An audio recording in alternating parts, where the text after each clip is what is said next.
Oh, boy. Here we come, everybody. You know what it is. It's Bits and Bytes, baby. Turn me up my headphones. There we go. It's Bits and Bytes. Good Lord. It's Bits and Bytes United States Edition. It's Bits and Bytes United States Edition.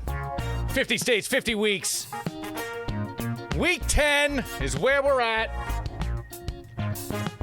Where does that bring us? We're going alphabetically. Let's see. A, B, C. Georgia! Georgia on my mind.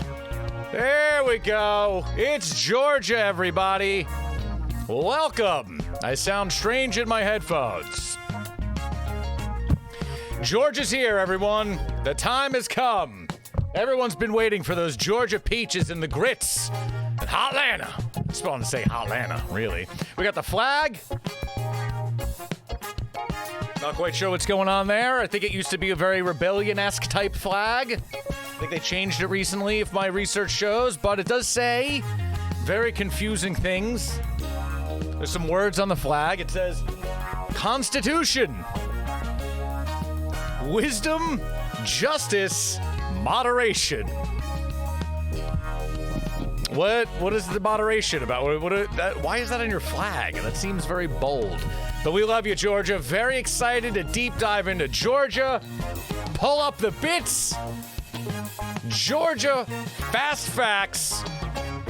Here we go. Nicknamed the Peach State. Everyone knows the peaches are there. Although I met someone in Georgia once that told me the best peaches everyone knows comes from South Carolina. So Georgia might be the lying state. I don't know. She was a strange bird. Georgia got statehood in 1788. Apparently it was the fourth state. Population 10 million plus in July 2015. The capital's Hotlanta. Biggest city also Hotlanta. Abbreviation GA. GA.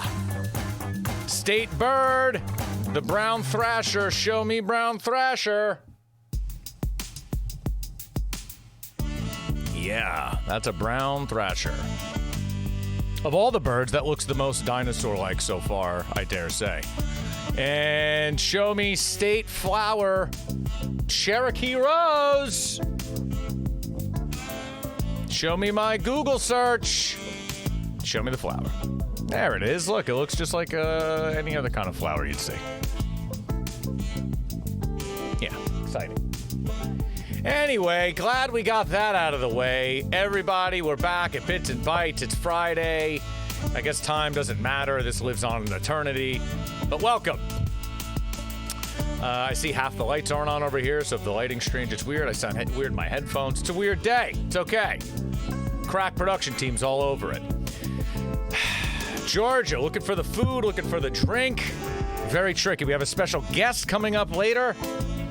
Joining the program in about an hour or so, it's going to be Caroline King from the Bitch Beer Podcast. We're going to be talking about beer in Georgia with her. She's going to lay it down for us, talk about Georgia a little bit. What do I got here on Georgia? Did you know Georgia started? Did you know? This is not what this show should be becoming. But I did read that it started apparently as a penal colony for King George, and which is why it's called Georgia. It's almost like Australia. You know, when Britain or whatever country threw all of their criminals over to Australia and then they became successful. It's kind of what's going on there. Back in the day, as they say. What else we got? REM came from there, that band. Remember them? We can't play any of their music, so we'll just go to the next one. Jimmy Carter was apparently a peanut farmer. Georgia's known for a lot of things food-wise. I was looking into food. We got peaches, we got peanuts, we got pecans, and we got or pecans, depending on how you say it. We should ask our guests about that. And Vidalia onions, apparently the sweetest in the land, so they say. Yeah, so that's the thing. Peaches, not quite in season now, going alphabetically. It's, March. But we did get some items. Let's see what we got. So let's check our box here. Oh, man, did we find some goodies? We're actually missing some here, too. Georgia actually snuck up on us and got some nice stuff. Let's start it out hot with the most popular one, at least to me. You know it, you love it. It's Sweetwater 420 beer. Extra pale ale. You can count on this go-to OG Pale Ale being fresh. You can count on me to stop reading right in the center and lose my mouse. There we go. From the top, you can count on this go-to OG Pale Ale being fresh, flavorful, and well-balanced every time. If you know, you know. Well, don't mind if I do. We gotta get to Georgia, so... Gotta start drinking them Georgia beers, you know? This is an extra pale ale in the vein of like a Sierra Nevada pale ale, but it's extra. What does that mean? I don't know, but I thoroughly enjoy them. Big fan.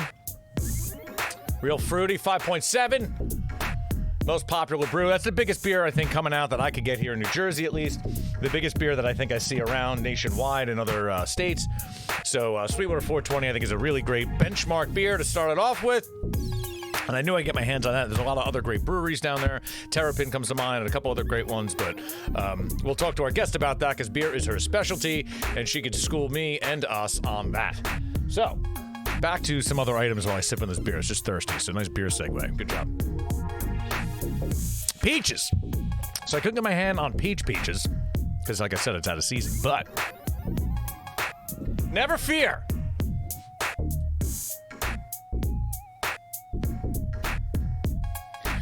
We got us some Braswell's peach butter.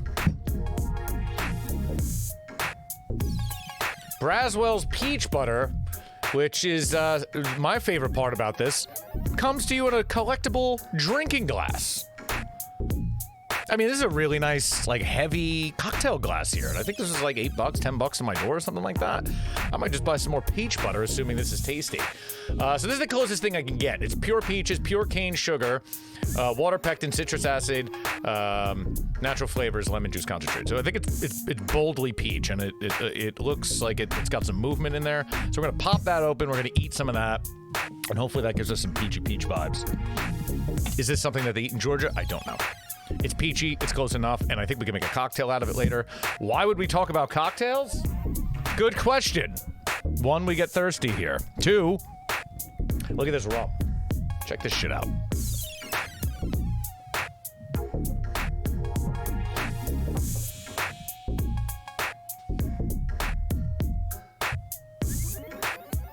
Check this out. I was super stoked when I found this. This got me really excited about Georgia.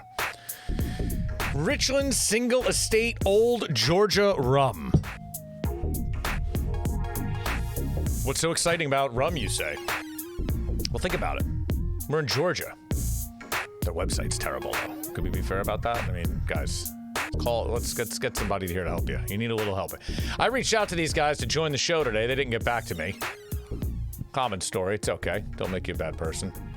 But, so this is Richland Rum, which comes out of, I'm guessing, it says it's Georgia Spirit since 1999. So I'm not going to go ahead and say that it's Georgia Spirit since it's from 1999. But Richland Rum, field to glass, handcrafted, single run, single batch, copper pot distilled, and bottled by Richland Distilling Company in Richland, Georgia.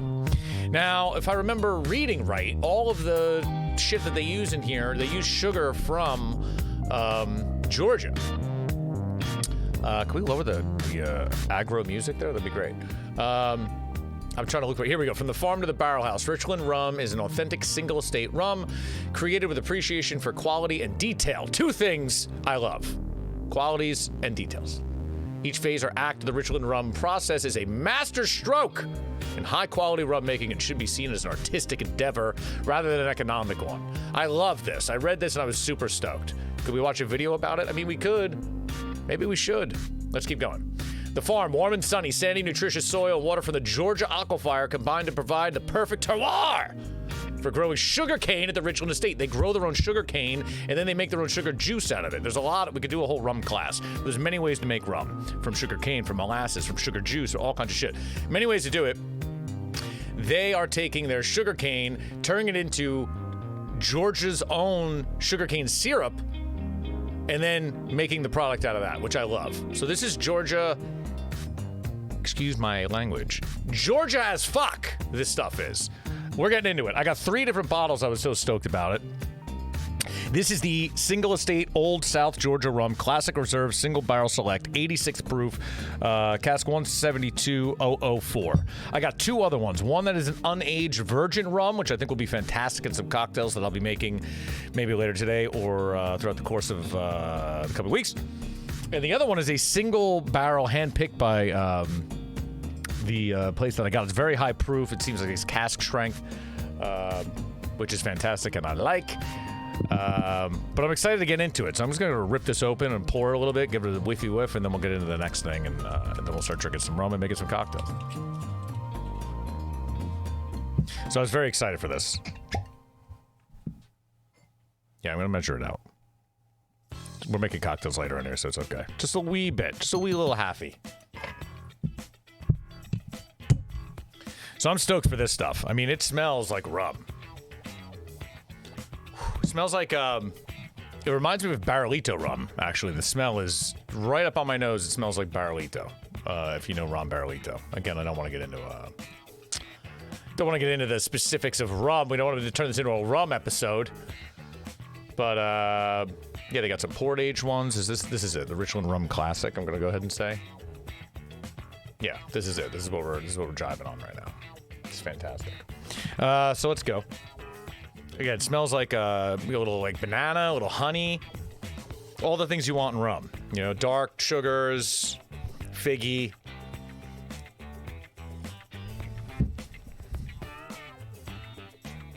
Yeah. Wow, that's really good. That tastes like Georgia in a glass. I like that a lot. I've been getting big into rums, and that is a goddamn tasty rum, if I do say so myself. Good job, Richland. I wish you guys would have reached out and got back to me. I'd love to talk a little bit more about the process on that, but that is fantastic, and we're going to get into it. Peach, butter, you're on deck. Georgia, like we said, known for pecans, peaches, peanuts, and Vidalia onions. So, to that vein, there is a company called Georgia Grinders that takes all of the aforementioned nuts and makes peanut butter out of it, or butter out of it, nut butters, if you will. So Georgia Grinders sent us out some nice tasties. So they have a peanut butter. Where's the thing? We got a peanut butter. We got a peanut butter over there. There's a crunchy, there's a smooth, and we could eat the peanut butter, but I think it's going to be, we're not going to eat everything here. I think it's going to be more exciting to try the pecan butter, which is something a little bit more rare. If you guys want to see this here.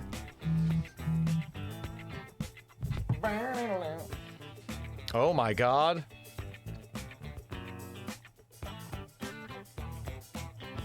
Sorry, I'm actually waiting. There's one more product that I'm waiting for to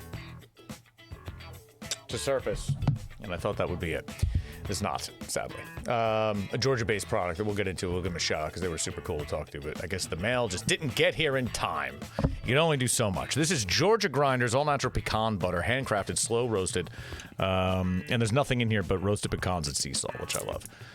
There's a nice head of oil on there. I can see. Just shake this up. We're going to get in here and eat a little bit of this. I'm going to store this upside down a little bit. This way the oil kind of separates.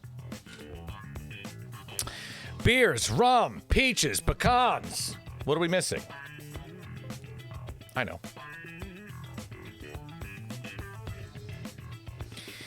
So, this is a hot sauce I got my hands on with a terrible website and terrible name. And I really couldn't find anything else out about it. It's on peppers.com. Georgia peach and Vidalia onion hot sauce. I was trying to get something with the peaches, trying to get something with the onions. I didn't want to cook again like last week where we had a goddamn kitchen set up here. It seemed like a mess to do such a thing.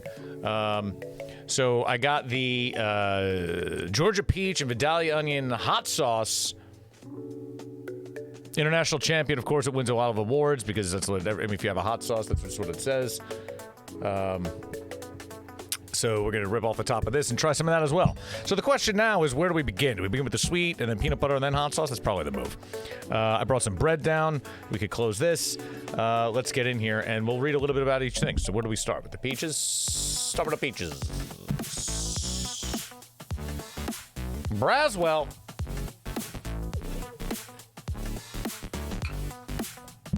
So I got some basic ass toast here. Just, you know, I figured you want something plain. I didn't have any crackers, but... And by basic ass toast, it's really nice white Pullman loaf from Balthazar. It's really good fucking bread. Don't do nothing that basic here, let's be fair. All right. So this is a very interesting container. I wish I could show you something a little bit closer up. Preserved and collectible drinkware. Very cool. Sure. Braswell Select Peach Butter. Now to open this, it has like a weird seal. It's not like a mason jar. It's really interesting. And you have to pull this sticker here. And then it, I'm going to guess, makes like a noise. I feel like we're going to get like a big suction noise here. So let me kill the music for a minute. Let's kill that. Maybe you could hear it. Let's see. Pull it open. AMSR. Here's the sounds. Here's the sounds of me opening the jar. I told you it was going to pop. Yeah! Fucking great. Anyway. I knew it was going to make a ruckus pop.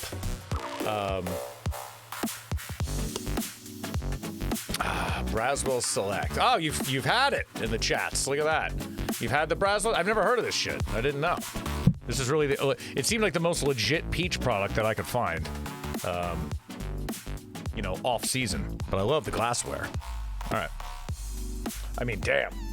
That smells peachy. That smells peachy fucking keen, if I do say so myself. All right, let's get in here. Let's try a little bit.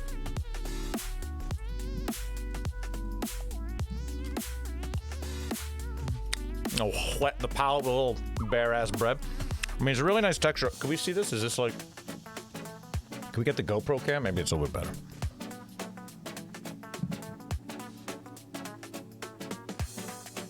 You see that texture? Thick. It's a thick boy. It's a thick boy texture. All right. I mean, it looks delicious. There's no question about it. It smells insanely peachy. Wow.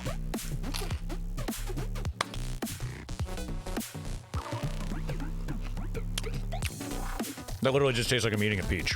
That's amazing. Holy shit.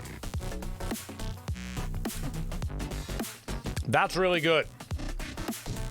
That's really, really good. Not too sweet. Not sugar sweet. It's like, it literally just tastes like ground up peaches. Damn, that's really good. Wow, we're gonna make a drink out of that with this rum after we drink the beer. Damn. I feel like a drink with that would be the right thing to do. That's super delicious. I want to just continue to eat that.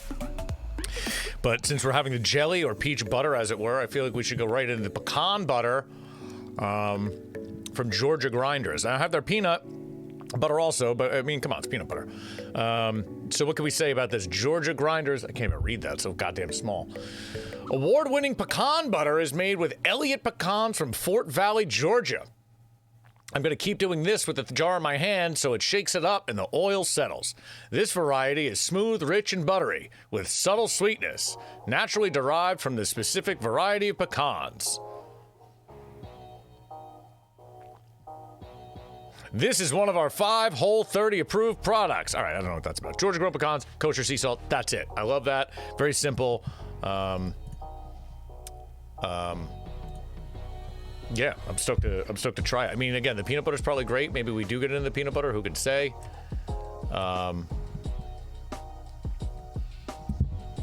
But let's get into it. Probably less of a pop on this. 0 pop. Okay, wow. It smells like pecans. So it is not. Ooh, good texture. Give me that GoPro cam.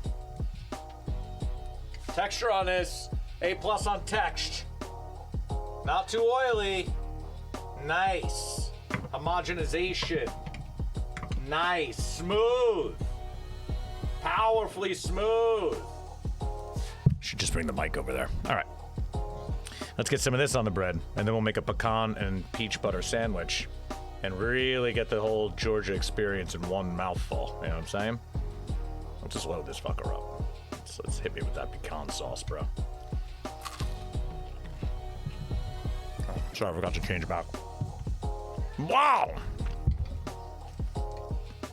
Georgia, you're 2 for 2. That's coming out the gate hot. That is delicious. Holy shit.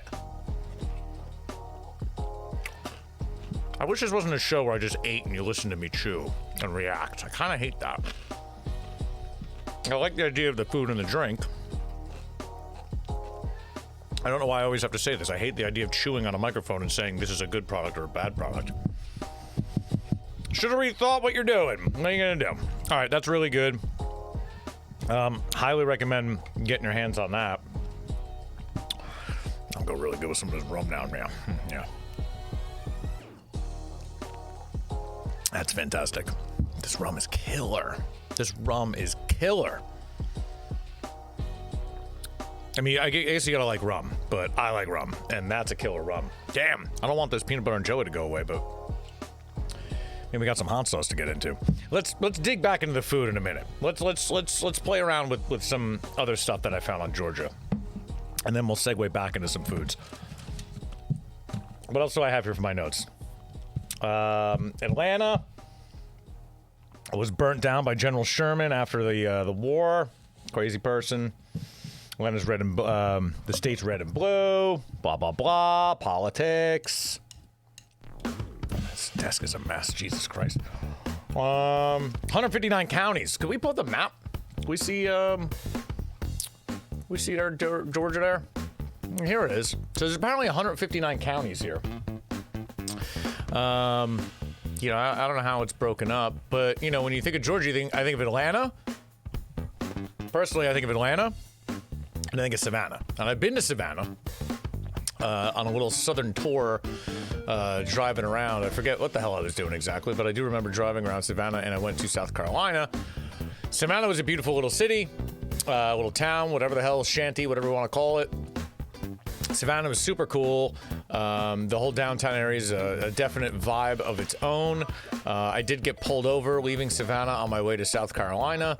The police down there were not as friendly as you would expect the Southern hospitality to be. That said, I remember being in Savannah, and I was in a store. It's a little foggy because you could drink on the streets in Savannah. Georgia knows how to party. Savannah, Georgia, you could drink on the street. This is pre-COVID also. You can get down there and have yourself a beverage and get a to-go cup. Savannah don't fuck around.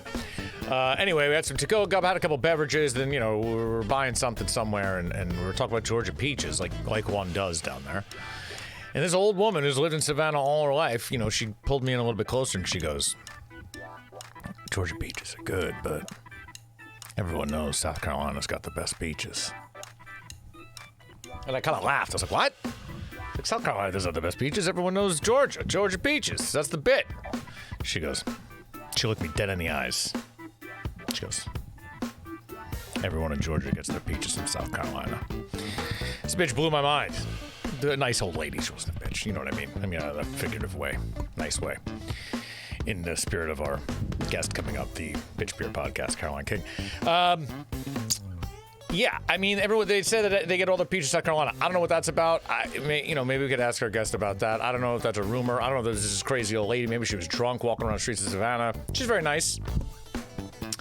I ate some peaches while I was down there. It was fantastic. I gotta say, this peach butter though, it's beautiful stuff. Really goddamn good. There's rum, though. I wish I knew about this when I was down there. I can't say enough good things about this rum. So that's what I know. We got Savannah and Atlanta. I don't think I've spent any time in Atlanta. Maybe I have. If I did, it was quick. I feel like I might have. But I don't remember enough to tell you. And if I did, it was a quick hit. Athens is out there. Alpharetta. I mean, I've heard of these towns. I just don't know much about it. But there's 159 counties in all of Georgia. Georgia, I believe, is the largest state east of the Mississippi. Stick that in your pipe. Is that a fact? I'm not going to buy that. I didn't write that, so I don't think that's a fact. Don't quote me on that. Don't quote me on any of this. This is not a history show. But, you know, whatever. Take it. It's the oldest state park in the nation they have. Cool. Georgia. Yes, here we go. This is a strange one. What town is this? Ashburn, Georgia. Fake peanut. What? That's right. The world's largest peanut. There it is. Is gone. I don't know why it says gone, but stupid Georgia and their stupid peanut. Sorry, I don't mean stupid Georgia, but what is with the peanut? Well, apparently they have the world's largest fake peanut. Like, I don't know. What, oh, the peanut is gone. Oh, no. Oh, here we go. The peanut was toppled by Hurricane Michael on October 10th. God forbid. I hope they had a memorial fund for it. Well, this thing was there, apparently, and apparently that was a big thing. If you're in Georgia and you don't got much going on, this is a big scene. People go out and worship they say that, the people of Georgia would go out and worship the large peanut in Ashburn, like once a quarter or something, and pray for the good rains for the peaches. That's what I heard. That's what actually, now that I'm remembering it, that's what that woman said about the South Carolina peaches. She said all the years that the Georgia natives didn't pray to the peanut god down in Ashburn, the fake peanut god, the peach gods would look favorably among South Carolina. So that's where the better peaches came from. So Georgia lost their peach cred in the eyes of the Lord, the peach lords. And, they got peanuts and pecans instead. And Vidalia onions, apparently. Very sweet ones. Cruel Lord. But yeah, that's what she said. So it must be facts. We could believe her. And the other thing that I thought was very strange that was happening in Georgia. Oh, we'll get back to that. I wish Miss Griffin's barbecue sauce. Damn it. I ordered some barbecue sauce from this company called Mrs. Griffin's. And I talked to the guy on the phone. He called me, and he was super stoked. And he was going to join the show, but he didn't get back to me. It's fine. But he was explaining to me his barbecue sauce in such great depth and passion. I was super stoked about it. And he's like, it's not really even a barbecue sauce. He's like, it's just a sauce that we use down here to, like, cover all these things. He's like, it's a barbecue sauce, but it's... I don't know. He can tell you more about it. But sadly, we don't have it here. It's supposed to come today, so I'm going to have it. We're going to have to do a recoup episode at some point. Like, what do they call those? Like when you fuck up and you got to reprint the story or something. We're going to have to redo Delaware with Miss Delaware, like the whole episode, because the audio was terrible. Maybe we'll have her on as a guest, because all the other guests were okay. We'll have her on as guest to recoup the guest. And then we'll also do the Georgia sauce. Yeah, we'll write down a list of all the shit we got to do to get on that production. We need Miss Delaware. We got to recoup that episode with the audio. We need Mrs. Griffin's from Georgia. And what else did we fuck up? Language. What else did we mess up? Something. I don't know. Put the list together. We'll figure it out. We missed a lot of stuff. This we know.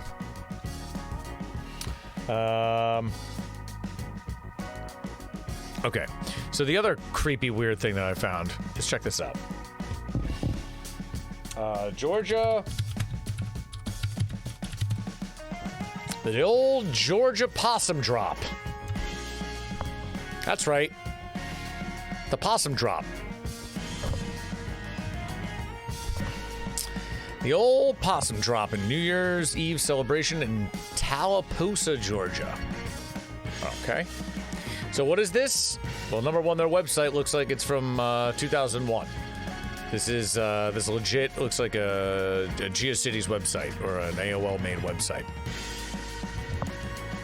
But before we get into it, apparently this town gets down with a what do you call an animal that's been stuffed? Like a taxidermy stuffed animal. What's the word? I don't know. It's a dead possum that they stuffed, and they do a possum drop. So, like the rest of the world in New York does a ball, like a ball drop, they do a possum. I didn't see a possum on the flag, but it does say wisdom and justice, and it does say moderation. So obviously this is where they begin the moderation. They go, let's use a little wisdom. Let's do a little justice. Let's kill the possum, but let's fill it up so we can respect its life. But then we will be very moderate with how we respect it, and we will hang it from a rope and drop it down at midnight. The moderation on the flag really gets me. Anyway, so they drop a possum at midnight. I guess in this town. I guess it's huge. I don't know. And then, and before we even click and read about this, the next thing is Georgia has... I guess possums are huge down there. Georgia has its own state possum called Pogo. I don't know what the hell that's about, but it came up when I was reading about this. I was like, what? So I'm not sure what the state possum is about. Is it a cartoon character? Oh, it's a cartoon. I thought it was like a real pet possum. The hell is Pogo? What are you doing? What are these state? This is why elected officials in any state, it's just fucked. Like, they had meetings and meetings about this and go, you know what? We need a mascot for us, you know, to really get the tourism up. How do we do this? What do we do? How do we pull it together? And some assholes say we got to do Pogo the possum.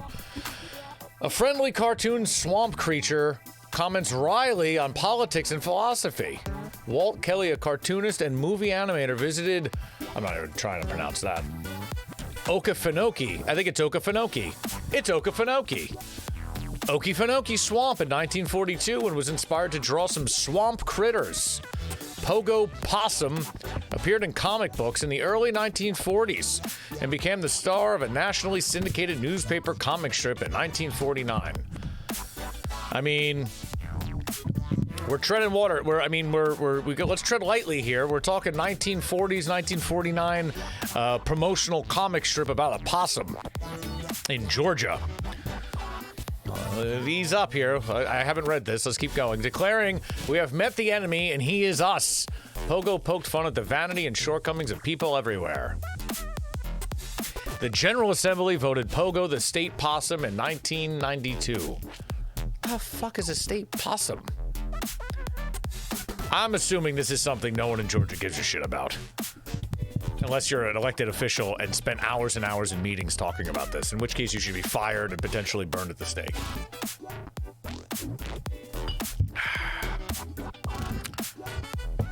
This is where we start the insurrection against useless politicians. Every state, it seems, has wasted many, many man-hours on goddamn nonsense.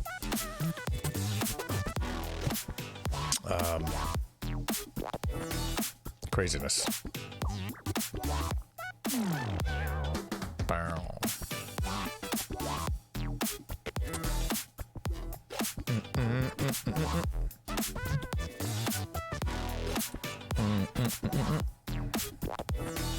Sorry, 1 second.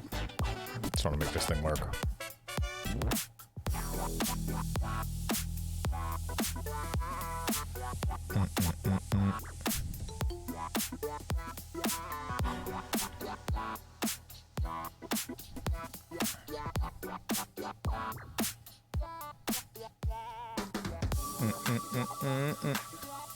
Sorry, just trying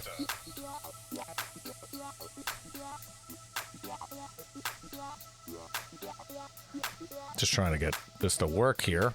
It looks like it works. I'm just doing this a different way. Stupid meeting thing. For a guest. I did it on a different account. It's very foolish. Should have did the way I always do it. It's fine. Whatever. It's fine. Everything's fine. Anyway, Pogo the possum. I don't know what the obsession is with the possums in Georgia, but, you know, get it together, guys. And Coca-Cola, I believe, started down there. I wish I got to grab the can of Coke or something. A classic Coke, at least. I didn't realize Coca-Cola started in Georgia. Here you go. World of Coca-Cola Atlanta Museum and Tourist Attraction. Coca-Cola. I feel like if I'm in Atlanta, I don't want to go to the World of Coca-Cola Museum. I bet you it's fun. I bet you it's really cool. They're pretty rich. I bet you there's a lot of shit going down there.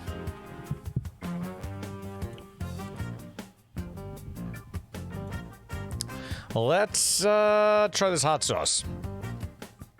I want to get into it. So again, there's no information on this outside of it saying it's from madeforpeppers.com, which is, again, another terrible website. Georgia's so far not good in the web development game. Also, like a strange wrapping on this thing, like a really bad Christmas wrapping or something. A very unnecessary foil top with a thing. Don't do that. Very silly top, but I guess it's better than this. This does look kind of generic and bullshitty. So this is Vidalia onions, Georgia peaches. It says hot sauce. Give it a shake. Ingredients, what do we got here? Water, cane sugar, red chili puree, vinegar, peaches, jalapeno, salt, mixed onions, minced onions, tomato Vidalia onions, cayenne pepper, xanthium gum, and capsaicin oil. 1.34% Vidalia onion by weight. I guess they have to say that. Vidalia onions, registered trademark, Georgia Department of Agriculture. I mean, it's definitely going to be oniony, I guess. I don't know. Let's try this. I mean, judging by what it says, I mean, I have a fairly high tolerance for heat. I'm going to go ahead and say that this is likely not too hot. Hopefully it's peachy.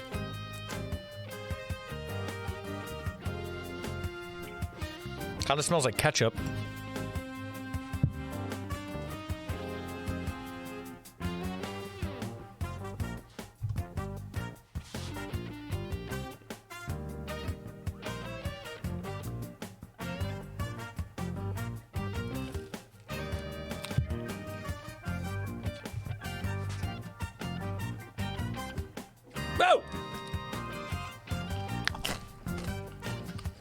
Tastes like sweet chili hot sauce.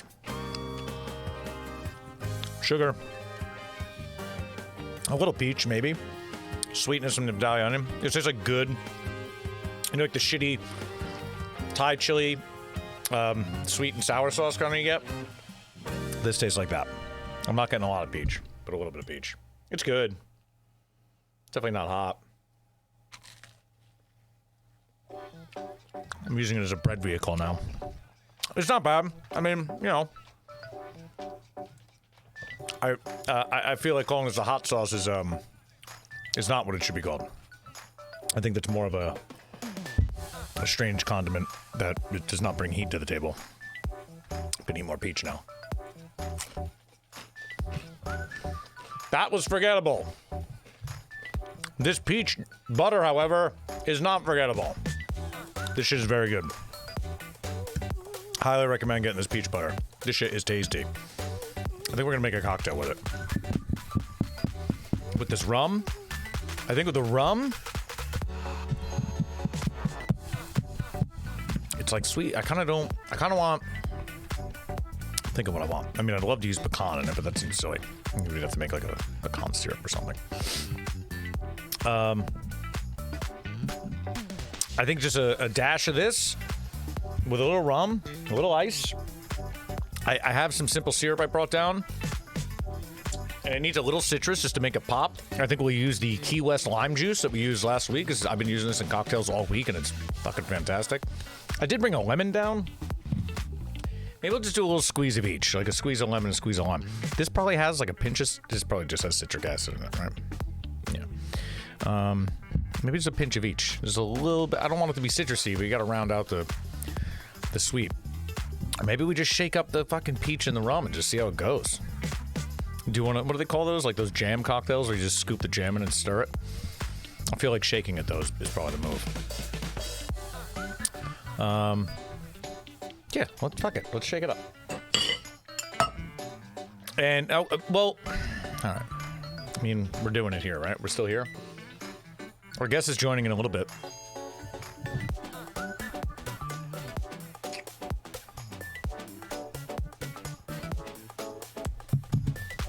This rum is killer. I can't tell you how good this rum is. It wasn't particularly cheap, but it wasn't particularly expensive either. I think the normal bottle was like $40.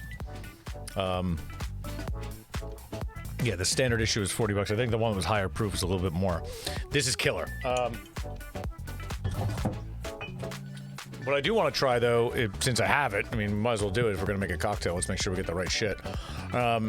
I think this might be better in a cocktail. This is Virgin Coastal Rum. Now, I'm not quite sure the difference of the Coastal Rum.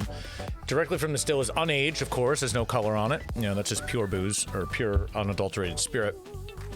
Unaged, unfiltered, and unadulterated. This expression has been designed to bring out the floral and vegetal notes of the sugar cane, which the rum is made. I love that. That makes me so happy.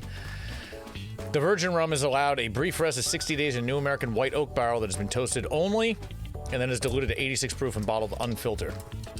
This virgin coastal Georgia expression defines the term single estate, unaged, unaltered, and unfiltered. From the cane fields of Richland Estate to you. Well, I'm in, dog. I wish I started here. Where's that water? I tell you. Who saw Georgia having great rum? I didn't think that was going to happen. I'm not going to lie. When I got the rum, I was like, cool. I mean, beautifully packaged. The story's nice, but there's no presence online. You read about it. No one's talking about Richland Rum. I mean, that one I had was really good. I mean, let's not overhype. But let's hit it with the old half-ounce bit. It's for science.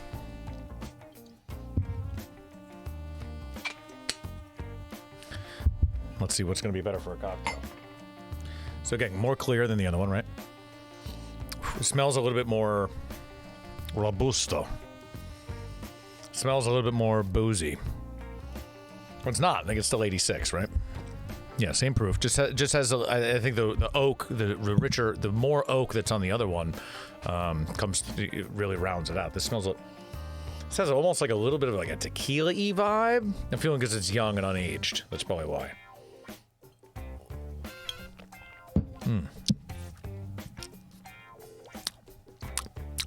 Everyone likes to hear that, right? Damn, that's really good too. Wow. You could drink that straight, and I would absolutely just drink that straight. And I don't think I say that about a lot of unaged rums.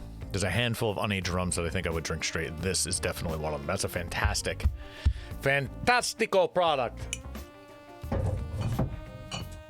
Well, I mean, if we're going to do it, we might as well do all three, right, guys? We're here. So this is the single estate Old South Georgia rum, cask strength, unaltered, unfiltered, single barrel. Could we get a story on this one? Cask strength Old Georgia rum. Here we go.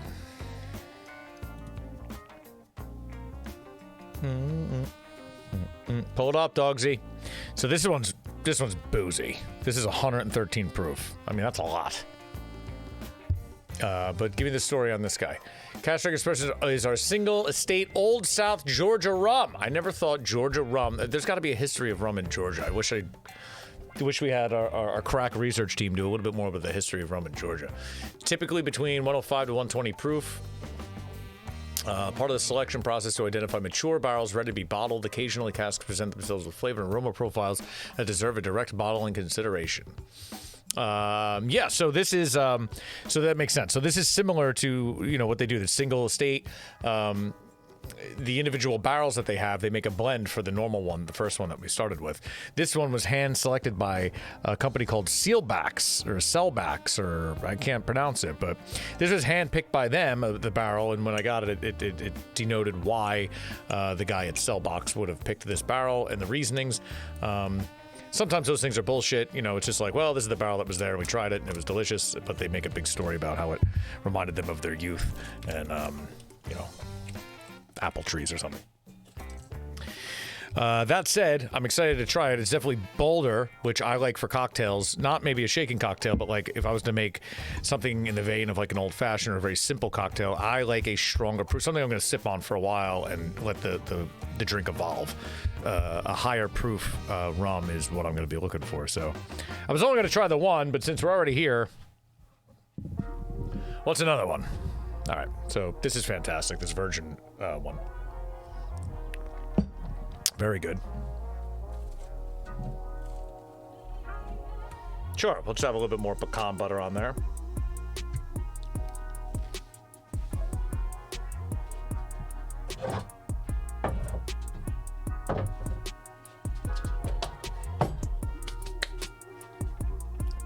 I mean, I can't get enough of that. Pecan butter is killer.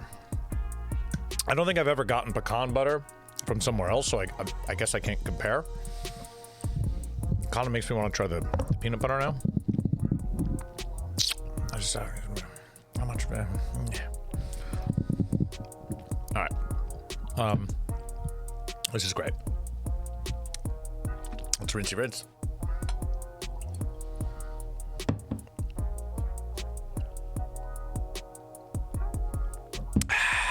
All right, one more for science. Then we'll make up a nice cocktail. Now, I don't think I'm going to use this one. I think I'm going to use the first one on the cocktail. I think that makes the most sense. It was the most approachable. It was more like a normal kind of aged rum. This one's going to be probably a bit too powerful and overpowering of whatever we put in there, I'm going to guess. Whereas the second one was a little bit more delicate in nuance, the virgin one. This smells like the first one. I'm not getting, for as powerfully boozy as this one is, like almost 40 more proof. It's not assaulting the nose like one would think. We're doing rum tastings from Georgia now. Soon, Caroline King's going to join us on the Bitch Beer podcast, and we're going to pivot to beer, but I don't have to cover beer yet. I will take a sip. But she will be joining us at some point. 3 o'clock, actually. Well, again, there's no time here. About 10 minutes or so.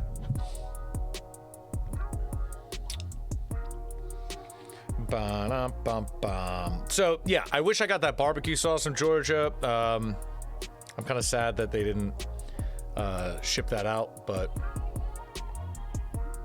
what are you gonna do? I mean, they shipped it out. It's probably gonna show. The show is gonna end. It's gonna show up, I'm sure. But what are you gonna do? All right, let's try this cast strength bad boy.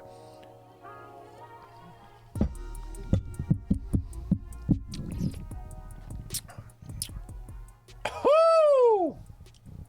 Okay. Wow. Doesn't smell stronger. Tastes stronger. Woo. Okay, we'll put you back. We'll take out the old normal guy. Now that is powerful. That's a powerful. Wow, that is unique and tasty, though, I must say. Georgia, on my mind. Yeah, this is woo. That is something. That's a strong boy. That's I'll get you here. I'll get you here. Get you here. $5 if you get the reference on that. Actually, no, I'll send you a gift. I'll send you a gift from one of these lovely states that we've covered so far. Get you here. Get you right here. Wow, that's bold. Okay, might need an ice cube on that bad boy. All right, so we're going to make a cocktail with the Single Estate Old South Georgia rum. I think we're just going to go with the peach, the rum, shake it up and see how it tastes, and if it needs anything else, we'll hit it with a little additional sugar in the form of simple syrup or some of the key lime juice and or a lemon, depending on the acid profile we want to go with. So I'm going to go with I'm going to literally measure this out. I'm going to go with like a ½ ounce of this peach butter. Nice ½ ounce. Fat ½ ounce. Now, I expect this to kind of like gelatinize with the ice. I don't really shake up jams a lot, but this is the texture of this isn't really jelly. It's pretty loose, so I'm hoping that it acts more like a simple syrup as opposed to something else. So I'm going to put that overproof rum in here. I'm going to mix it just because I'm not going to just drink that straight like a madman. But it will add a nice character to it. So I'm going to do a ½ ounce of that. We'll do a full ounce of the delicious Richland Rum. An ounce, ounce and a half. Ounce and a half is, standard, standard, ounce and a half. Yeah. All right. There's still a little goop in here. I kind of want to I really want to put this in there, the pecan butter, but I know that's just not going to work. I know it's going to make a mess. Half of me tells me that this is just going to be a mess when I shake it up, but it's just breaking up nicely. Ice! Let's go to the shaker cam. Oh, I can bring the mic over here. I forgot. Oh, yeah. Right? Yeah, this works. Nice. Let's get the ice over here. I forgot I did this, so I could do this, because last time it didn't work out so well. Put some ice in here. Let's shake it up.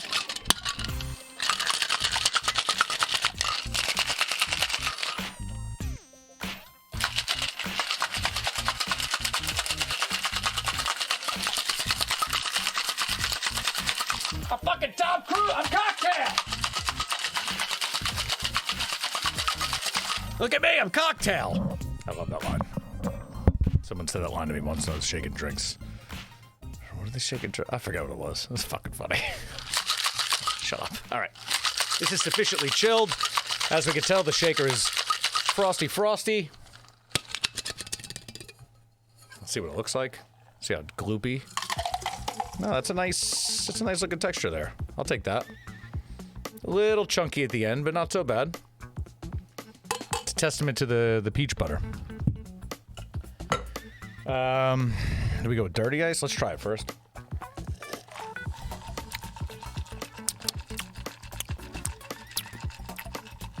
Okay, that needs a little acid. The peach is there.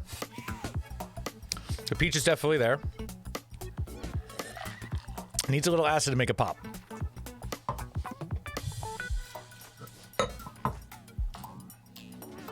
Needs a little acid, so I'm just gonna go half and half. I don't want it to be full on anything, so I got a lemon here. So I'm gonna give like a 1/4 ounce of like lemon juice. And I'm gonna do a 1/4 ounce of the old Key West key lime juice we used from last week's show, which was fantastic in drinks. I need a sponsorship. Can we get out to Nelly and Joe's and get a sponsorship for the show? That'd be great. Okay. Let's shake this up. It could use a little sweetener, but I don't like a particularly sweet drink. To me, the peach is bringing enough sweetness, so I don't want to really do that too much.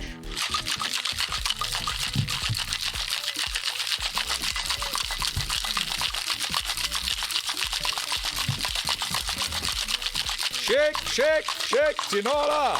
Alright, let's see how this is. The acid should have also lightened it up a bit. Oh, yeah, good texture on that. Did you see that? That's nice. Try it.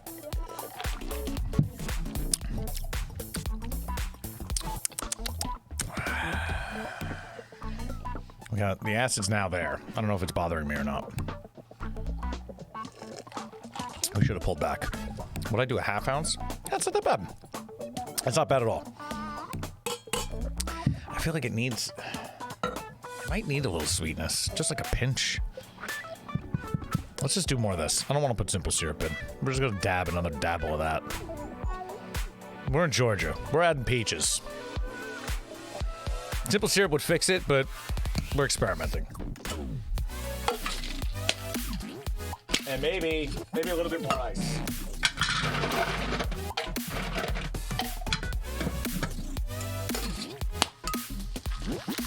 All right, special guest joining the show momentarily.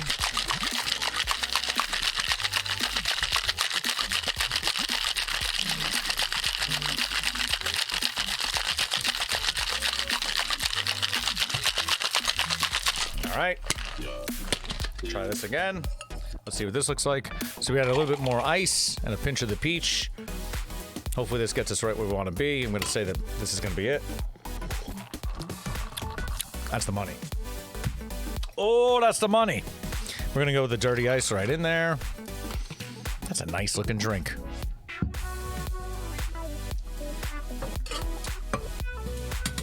That's nice. Can we look at that? I wish I had an alternate zoom camera or something. Don't drop it. That's a pretty ass looking drink. I gotta say, the darkness of the rum really does bring like a deep kind of molasses vibe to this, especially for having the acid and the peach. I'm getting a little peach in there.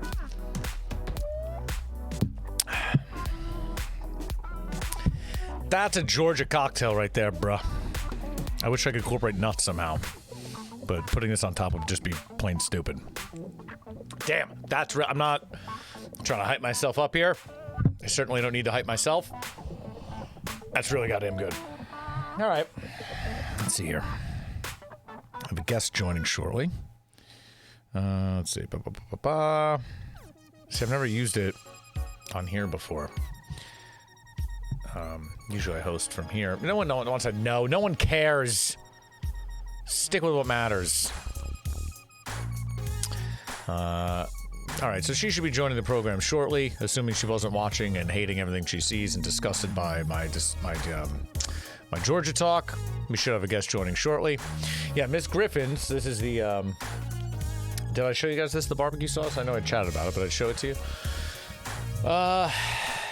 Yeah, I don't know. I wish their stuff came. I really wanted to try it. Again, we'll have to put this in the recoup episode. I'm not going to read that right now.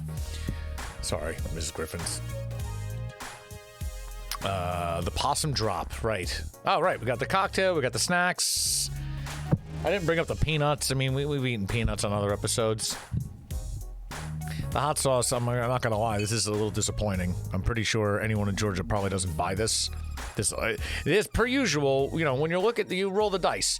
When you're buying stuff for a state to represent a state, sometimes you get shook, so you get snook. Sometimes you get, like, you know, the thing that someone will buy in a road stop somewhere. What is this woman on the side? I didn't even look at this. What is this? Look at this. What the hell is that? I don't know what the hell it's even supposed to be.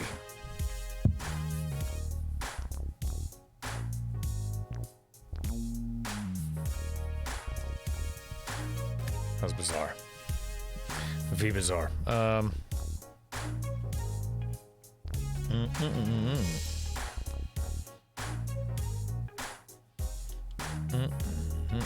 All right.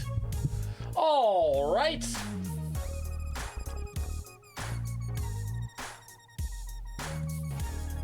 Yeah. All right. So let's get to the possum drop a little bit before our guest calls and joins the program.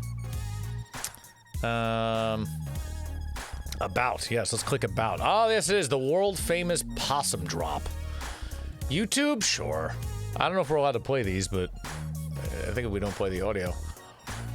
Spencer, our famous possum, gets an annual physical. You're all weird down there.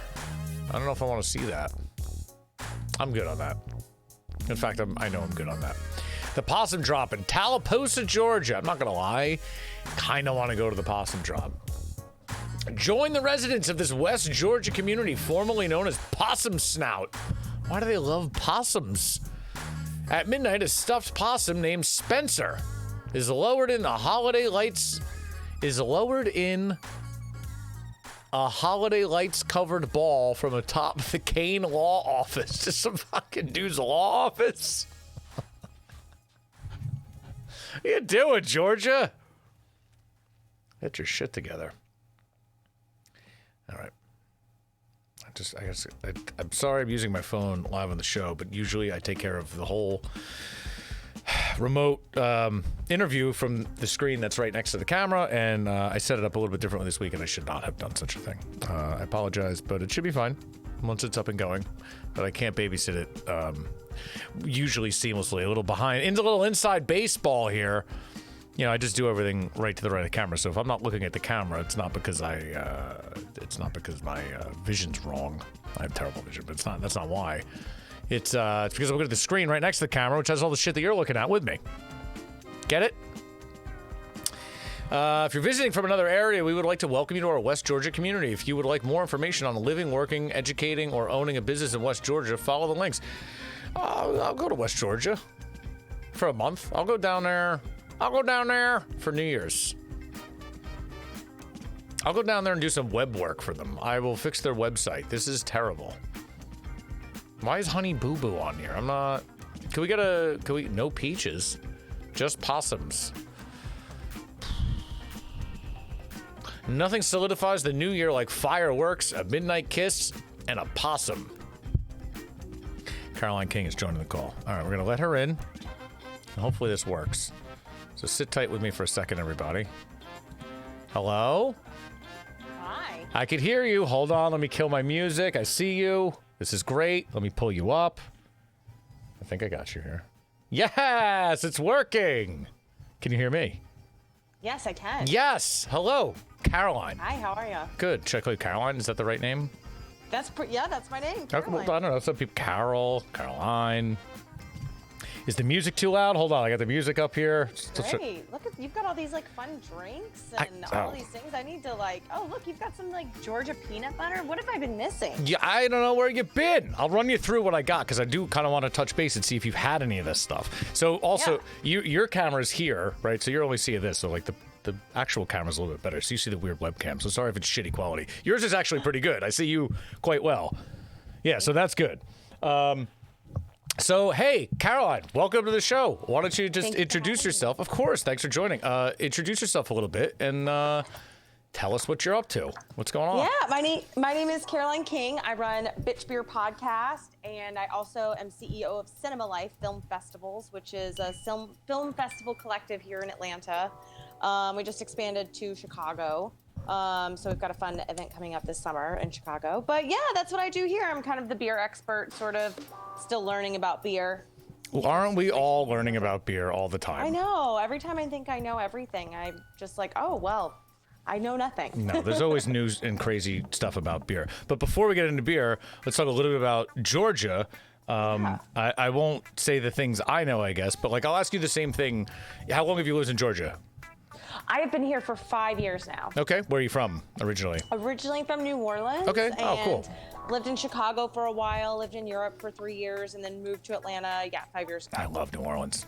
Yeah, New Orleans is awesome. It is. But let's not get off target here. Georgia.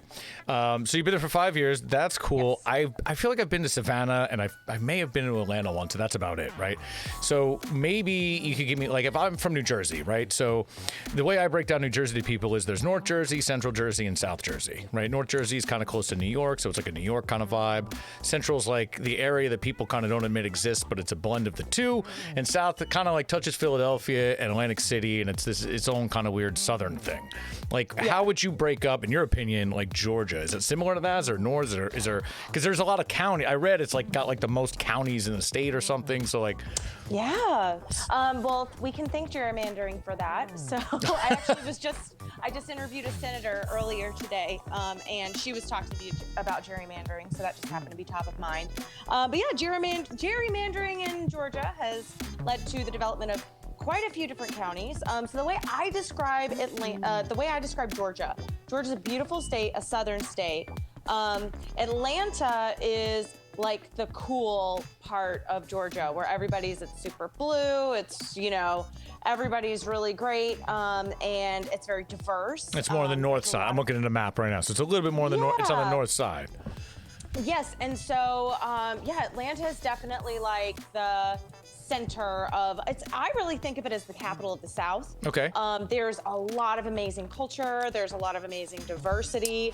As far as craft beer goes, it's one of the fastest cities in the entire world growing for craft beer. Okay. As far as the film industry, it was just named the #1 filming location in the world. Right, and that's because, and correct me if I'm wrong, like didn't they do something years and years ago about like tax breaks for filming and stuff like that? So it's it's economical for most, even the large film houses, to go there and film.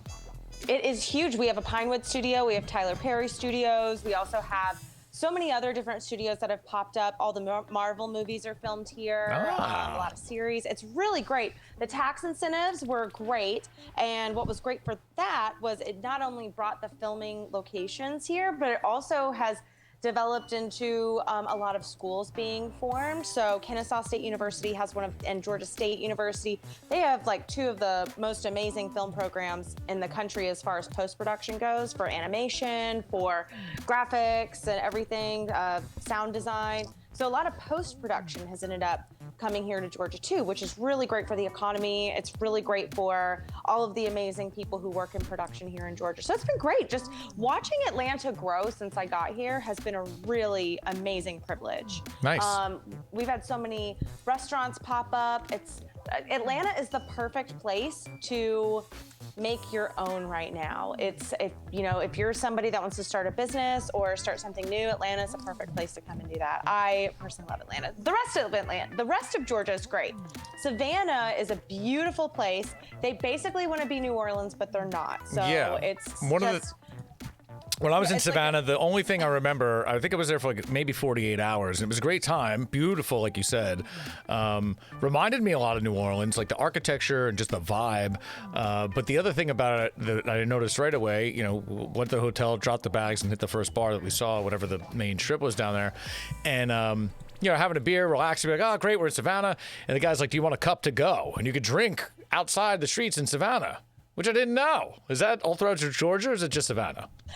It is in Atlanta now, thanks to Mama COVID. Keisha Lance Bottoms. Oh, okay. She made it to where we can have to-go alcohol and open container in Atlanta because she loves us, and the pandemic has been savage.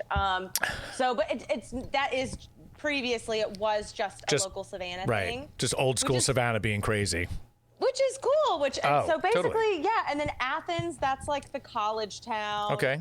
And we have Helen, Georgia. It's like just the second you drive in, it's like driving into Germany for like a few miles. Wow.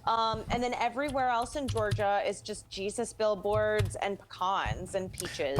Peaches, and Jesus billboards. That's about what I figure. That's about it. Helen, Georgia. I've never heard of that. I'm looking to see where it is. Okay, so that's like north of Atlanta, close to Tennessee. The Oktoberfest there is killer. That sounds amazing. Oktoberfest. It's right in the mountains. It's beautiful. I wonder if there's some kind of weird German contingent up there or something like that.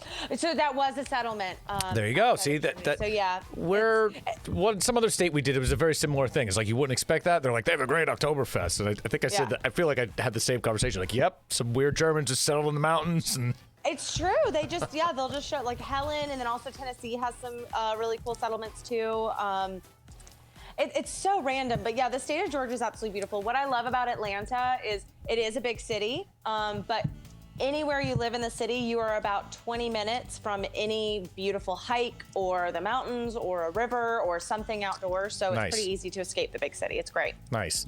Okay, yeah. So, I mean, we could deep dive on beer for sure, but I'll tell you, when I was thinking about beers that I could get here in New Jersey, at least easily, and ones that came to mind, and ones that I would think most people can get, like in the country, Sweetwater, 420. I mean, that's just the hit. Like that's like the number one. I remember the first time I had this, I might have been in Savannah the first time I had it, and it was killer. And now I'm glad that I could buy it at my local store. It's fantastic.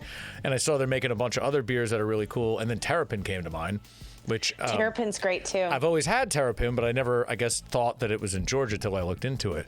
But those are, I guess, bigger. Like if I could grab that New Jersey right now, I'm going to call those like larger, craft beers. What's going on in Atlanta in the world of like, micro and macro kind of breweries that are killing it out there? Is there anything crazy going on? Any favorites? Oh, so many. So, and just to start, so Sweetwater and Terrapin, yes, they are considered bigger craft, but they are still, Nick Knock, who's head brewer over at Sweetwater, he is just always coming up with very innovative ways to enhance their core beers and keep those consistent, but also just coming up with new inventive beers. So they usually have 420 Fest every year. Of course, RIP from the pandemic, but it'll come back when we're able to.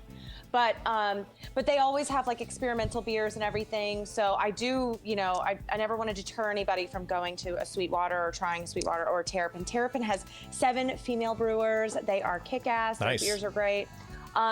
Personal favorites, as far as small places, I love Halfway Crooks. They are around the corner from me. I am a huge fan of lagers and pilsners and Belgians. Oh my God, you sound like me. I love lagers and pilsners. My friends make fun of me because I'm like, that's all I want. Just give me a good lager.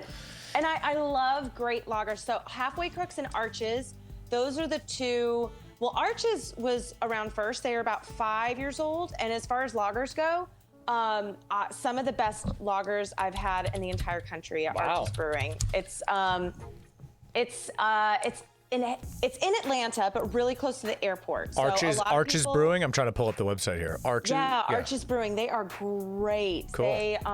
They do this amazing beer called Lloyd's Light, and it's a light lager. I just see it says Arches Brewing traditional lagers. That makes me so happy because, I used to brew beer and all that stuff, and like, not to be a beer hipster, but like right before all of the craft breweries, at least in New Jersey, started popping up, like literally in every town, which is a great thing.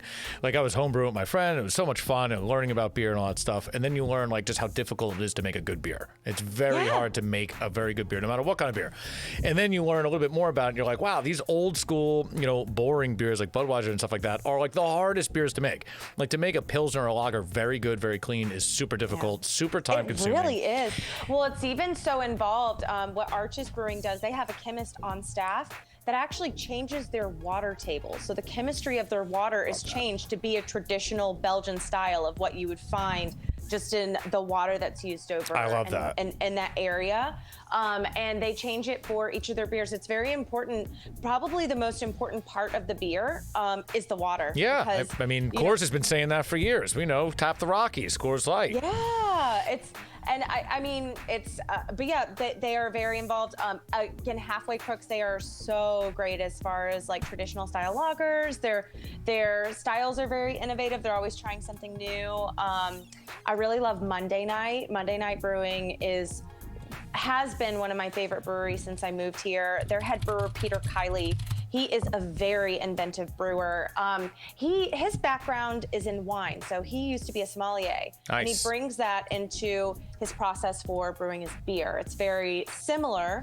There's a lot of flavor profiles. Also he just really embraces making beer a culinary experience. I love that. The way that he does his releases and everything of that nature, it's really inventive. So seeing what he comes up with is always super interesting. I love these can designs that he has at Monday Night Brewing. I'm looking at really nice Their cans. can art is, and I don't remember the name of their artist, but they have some of my favorite can art. I love these. I didn't even realize they're like ties. They're ties upside down. Oh, this is super cool. It's so cool, yeah. And at their original location, they have the tie wall. So when they first opened, if you took your tie off and put it on the wall, you got like a free beer or something like that. What a good bit. People, because it was like, tie one on. I love a good bit. So they would, they have a whole wall of people's ties like coming out after work and just having a beer. That's fantastic.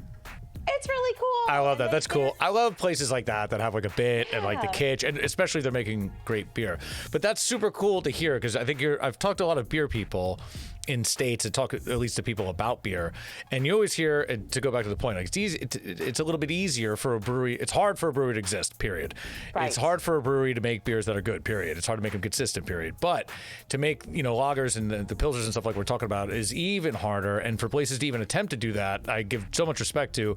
And more often than not, the places that actually put them out there, they're doing a great job. They're really good.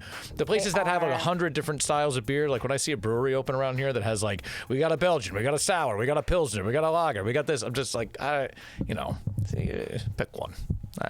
Well, and like now I've kind of learned like I do love it when a brewery wants to push the envelope, totally, and go outside of their comfort zone. Yeah. So I've kind of learned that, okay, I'm going to taste their Pilsner, I'm going to taste their lager, I'm going to taste their IPA, and if those three styles, if there's anything wrong with either of those, they need to go back to the drawing board. You sound like me. That's how I do it. It's like I go to an ice cream place, give me the vanilla. If your vanilla's good, we'll go to the next one. If it's not, you got a lot of work to do. And same with a restaurant too. If I go to a restaurant, I don't care if it's a 5-star or a Michelin star restaurant. If your cheeseburger isn't on point, you're not a good restaurant. Yeah, if your burger's not dialed in, I don't know what you're doing. That's a great way. It sounds like we eat and drink the same way, because that's definitely how I am when I go to a place. It's like, I got my benchmarks. Look, we'll stay here. I'm not going to argue we're going to leave, but just, I'm telling you, the vanilla's not good. Maybe the mint chocolate chip's not going to be what we're looking for. That's all I'm saying.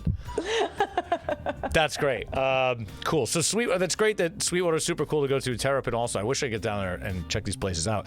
Yeah, you've got to after the pandemic. Can I get there now? I think we could move now. I'm not sure. I think you're allowed to go to places now, but maybe not. Georgia, pretty much. Once you get outside of we call Atlanta has a perimeter, which is Interstate 285. So when you're ITP inside the perimeter, the pandemic exists. When you go OTP outside the perimeter, the pandemic doesn't exist. Basically, when you get to the Jesus billboards, everyone's like, "Oh, Jesus, take the wheel. You don't have to wear a mask. You're fine." It's interesting. I'm looking at the map of Atlanta. It reminds me a lot of Denver. You just said 285, like circling the city. It does look quite similar to Denver. Denver has that. I forget the highway, but square. They have the huge highway that kind of outlines like Denver down, the larger greater Denver, and then everything else is outside of that. And just looking at it as you said that, it made me think of that. And it definitely resembles that. Interesting. Yeah. Denver's a great place too, but we're not in Denver's Colorado. beautiful. I'm hoping to go there in September for CBC, but we'll see. If you go to Denver and you like Pilsners, not to talk about other countries, but this place called Bierstadt Lagerhaus, go, write it down. That place is killer. All they make is Pilsner and Lager. They only have 3 or 4, and that's all they make. It's fantastic. Yeah, that's what you want to have. And it's right, if you're downtown, you can walk there. It's a couple blocks up. It's fantastic. Oh, that's really cool. Yeah, that's great. There's so many breweries in Colorado, in Denver especially. It's almost disturbing. Like every block in downtown Denver has like literally 4 breweries on it. It's just too much.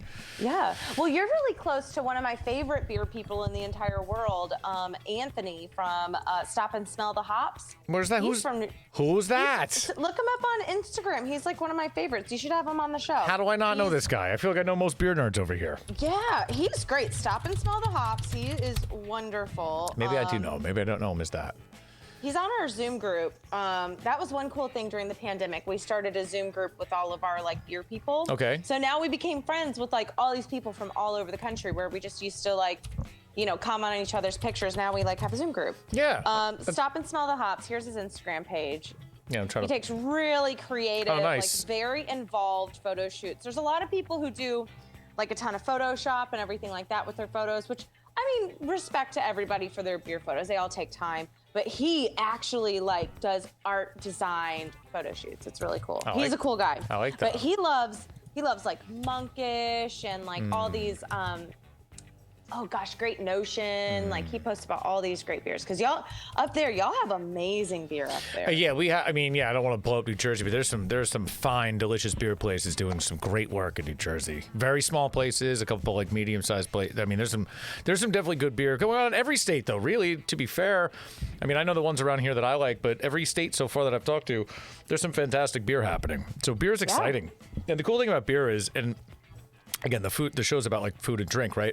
But it always leans on beer because beer is like community based, and like every time a brewery opens up somewhere, I find it really like pops business and like culture in that area. So like I've seen breweries open up in towns around New Jersey where the town is nothing going on, and the brewery opens. I'm sure it's similar down there in the middle of an industrial park nowhere, And then fast forward 3 years, there's like a food place over there, and there's food trucks, and everything pops up because people are going, to drink some beers, hang out for a couple hours, and it really booms the town. So beer, while delicious, is also the great, what's the word? Communicator, the great bringer, something. That's very true. I have a very important question for you, though. Yes, let's go. What is your favorite food to pair with beer? And I'm going to give you 2 choices. Okay, choices are good. A cheeseburger or pizza? I would pick a cheeseburger with a beer any day of the week. It's a tough choice, though, because I love It's tough. Pizza and beer is good, but cheeseburger and beer is just the way to go. That's it. Because pizza, half the time I could go, I could have a glass of wine with that, and I wouldn't think. Like when I'm having a burger, like 90% of the time I want a beer with it. Maybe wine, but 90% I want a beer. So for me, that's easy. That same brewery I was talking to you about, Arches. They are re-releasing their Italian-style pilsners, Sprezzatura. Yeah, okay. And that is probably the best beer I've ever had with pizza in my whole life. Nice. See, now that makes sense to me because they're probably making it like a Peroni, but like better, like a focused Peroni. That's exactly, yes. It's like it's a craft. It's delicious. There's a brewery by me, Carton Brewing, that does. They're doing like a Pilsner series, so they're doing like a Czech one, they're doing an Italian one, and they're going all around and doing them. And they did an Italian one. I forget the name of it, but I had it. It was pretty tasty. That is really cool. I love that. They do interesting things. It made me think of you just mentioned the guy who was a sommelier and made like food focused. They do a lot of food focused beers at Carton. Like they think about the beer from like a flavor, like a meal perspective almost. Like it's an interesting take that they do. A lot of their stuff hits out the park, and some of their stuff doesn't fall flat, but it's like I always appreciate that they're always gunning for it. They're like, we're just gonna do something crazy. We're gonna make a wasabi green apple beer and see what happens. And like sometimes it's like, what? Yeah. Oh, I need to try that. That sounds amazing. And it's I think they did it like twice, and like once it was good, or once it wasn't. But it was always an interesting conversation. It was never like a drain pour. It was always an interesting conversation, which is the point of it. So it was cool. But I love it when they get inventive like that. There's a brewery here, Firemaker. They just came out with a curry cider, or not a cider, a curry sour. I mean, I could see that. Well, curry cider, you had me. Curry sour, I'm curious. Yeah, curry sour. It was interesting. I did not hate it. I did not dislike it. It was not a drain pour by any means. It was delicious. Yeah, nice. But it was weird because it's like having a sour, but like it's a little savory. Yeah, with those flavors, it's weird. Did you get your hands on the French's the mustard beer from Oscar Blues? That was I didn't know that existed. That was my favorite beer that I tried. What? I'm telling you, it was my favorite beer that I tried in 2020. I took the first sip and I was like, this is amazing. Was like, it that like vinegar pop bomb of French's? It was like that spiciness of mustard, and it brought out the sweetness of mustard. Okay. It was my favorite beer that I had of 2020, and that is saying a lot because I really took advantage of drinking alcohol for pandemic. Well, we all did, I think. Pushing the limits of when's the acceptable time to drink alcohol during the week and all that. So. Oh no, we're day drinking the whole time. I mean, that was 2020, a blur. Yeah.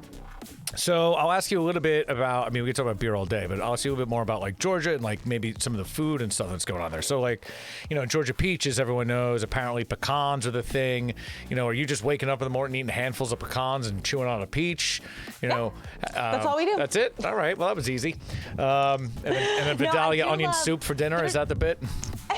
So with pecans, really the pecans here, there's just like a sweetness to them to where you don't really even need anything with them. It's just, the pecans are really beautiful. I always make sure to get at the farmer's market, get a bunch of pecans during the season. Yeah, peak season. I gotta say, on pecans though, I got this Georgia Grinders.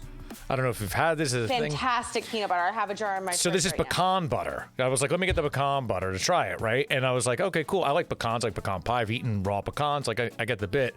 I popped this and I just tried this. It's unbelievable. I'm not even hyping it up. Like they didn't give this to me. Like I don't need to say this is great. It's like candy. It really is. And it's nothing but salt and pecans. You said that and they don't add sugar to that, do they? It's just salt and pecans, and that's it. And the texture of it's like beautiful, and like it does have this huge sweetness. You said the sweetness, and I agree 100%. Like it has its own crazy sweetness to it that I could just eat that, and it was so good. I got the peanut butter too, but I want we're Georgia, it's pecan it. The Georgia peanuts are really good too, and a big thing here, boiled peanuts. I've heard of boiled peanuts. I've had them like on the road at a truck stop and threw them out. Like, can you sell me on them? Are they good or? No, I don't. That's a thing that I haven't really like gotten on board with yet. Yeah. It's a big thing though. I don't know. I mean, I've seen them in the South a lot. I don't want a boiled peanut. I don't know. Roast them up. It's a lot of work because peanuts in and of itself, like if you're gonna eat a peanut, like shelling it is a lot of work. Yeah, I'm from Louisiana, where like we literally do all this work for like a little crawfish with like that much meat. So yeah, that's a good point. Yeah, you're willing to put in the. Not my jam. It's not worth it. Now, not to offend the people of Georgia, but yeah, boiled peanuts are not my jam. It's okay. I think they'd be okay with that. They didn't start to boil them, maybe, but they grow them well. The peaches, though, tell me about the peaches. Because when I was in Georgia, I met a little old lady in Savannah. They let me in on a secret that the best peaches come from South Carolina. Now I don't know if she was like a hater of Georgia or what, but she was an old lady and seemed genuine. But she said the best peaches come from South Carolina, and I was like, that seems crazy, woman. The state of South Carolina is just not really my favorite. I don't really know. I don't really know of anything that comes from there. I love Georgia peaches. The best peaches I've ever had are from Arkansas. Okay, so we got a hot peach debate. Yeah, well, but Georgia peaches are beautiful too. Sure. You go to a peach farm, go to an orchard, you can pick them. They're beautiful, very sweet, rich. They have like a good traditional Georgia peach. Mm-hmm. Now, my favorite peach, and they are in Georgia, but also in Arkansas, is the white flesh peach. Okay, yeah, I've had those, sure. They're bigger and they're sweeter, and it's just like it's just hard to describe it. It's like more of a, it's like a, because I feel like sometimes with the yellow peaches, you're like biting into it and it just feels like you're biting into like a sugar lump. Sometimes, if you get a ripe one, more well balanced. See, up here, at least in New Jersey, it's tough because they usually bring them up and like you get them either really unripe and they're like hard as a rock and have zero sweetness, or they're like mush and you take a bite and it's too much. So it's hard. There's a very small window for us in New Jersey to enjoy a good peach, let alone a Georgia peach. So, if you go to Georgia, obviously eat the right peaches. But this peach butter I got from, I don't know, this is a company I never heard of, but it literally just tastes like Braswell's. I don't know. It came in a drink glass, which I liked, so like I could reuse this as a cocktail. That's really cool. I can't lie. It's very similar to this. It's just got peaches. It has a little sugar in it, but it's definitely not sweet. It literally tastes like eating a whole peach. The sugar content's gotta be low. Get my hands on that. Apparently, it's really good. And for $8, and you get to keep the glass. Come on. Yeah, That's a deal. well, that's. It's a Yeah, deal. I love keeping jars and everything. So if it's like already, it looks like it's like a nice little. It's a nice like old-fashioned cocktail glass. It's heavy. Yeah. It's like a heavy. If you were if you were at like an antique store and you saw this glass and it was $8, I'd be like, yeah, I'd probably buy that. Yeah, I would buy that. Let alone full of delicious peach butter. So Yeah, big win on bonus. that. Again, I feel like it's advertising, but usually I'm not so complimentary of all the products that I get. Sometimes they suck, but these were so Great far. state of Georgia's got some good products. I got to say, Georgia, Not, Georgia delivered. That said, this hot sauce I got sucked. This was not great. I mean, it wasn't bad. This is Georgia peach of Italian onion hot sauce with no name. Like, I don't know. It just tastes like the sweet chili sauce. There's no heat. There's no sweet. I mean, good on you for getting consistent with your products and getting like all these items. This is really cool. This is what I've been doing for every state. I do a different state every week. Awesome. That is so cool. Yeah. I've never heard of that hot sauce. I figured. As soon as I got it, I was like, I could tell by the font used on here. It's like clip art. Like someone just made this at like a co-pack plant. It's not bad, but it's not a uniquely Georgia thing. You know, I might have to make you a care package and send you some I'm stuff. always out. So. I will send a care package. I think I owe the guy from Alaska a care package, and I think I owe someone else a care package. I was definitely, especially a beer one. So I'm making the list so I can make them all at once and send them out. But I definitely owe care packages. Have you had this though? In the vein of What is it? This is Richland Rum. I have not had that. Okay, look, I feel like I found a gem here. I love booze. I love tasting booze. I've been getting into rum for like the past couple of years. Richland Rum, they use sugarcane that they grow on their farm there apparently in Georgia, and then they process their own sugarcane juice and they make their own rum. It's really, really good, and it's all Georgia products. It's like I went to the website before and read the stuff. It's like Georgia's water, you know, Georgia's sugar. It's killer, and all they make is the rum. So that's awesome. I'm telling you, I don't know if you're into rum, but this is a good bottle to have. am. Like this is really, really tasty. And I made a little. I do love rum. So I made rum it. is good. I love rum. I think it's an underrated spirit that people don't usually get into. They're like vodka or gin or something, or whiskey. Yeah, I can agree with that. Yeah, because normally I'm more of a bourbon girl. Me too. So I love a good bourbon. But bourbon, or whiskey. to me, I'm like seasonal. If it's winter, fall, bourbon. You know, if it's summer, we're talking tequila and rums. That's where I'm at. I'll have to. So during the summer, I make my own honeysuckle simple syrup. Oh. And I'll do that with some bourbon, lime, mint, and shake that up. Okay. It's really good. That's a really good little cocktail. I like a honeysuckle simple syrup. Or I'll do it with vodka sometimes Nice. too. But yeah, bourbons. I'll have to send you part of your care package. The Fiddler from ASW, which is American Spirit Works here in Atlanta. Nice. They do a really beautiful bourbon. I love that. They also do bourbon slushies during the summer. Ooh, I love that. That sounds delicious. So I took this rum and I mixed it up with the peach puree and some lime juice that I had from Florida, the key lime juice, and I made this little cocktail here, and it's really good. Not gonna lie. I need to have that in my life. That looks absolutely amazing. All you gotta do is get yourself some Richland rum, some peach. Again, I feel like I'm doing a commercial, but this, I'm telling you, this rum, I've had spirits from other states and they're good. This Georgia I think is running the table with best food and spirits so far.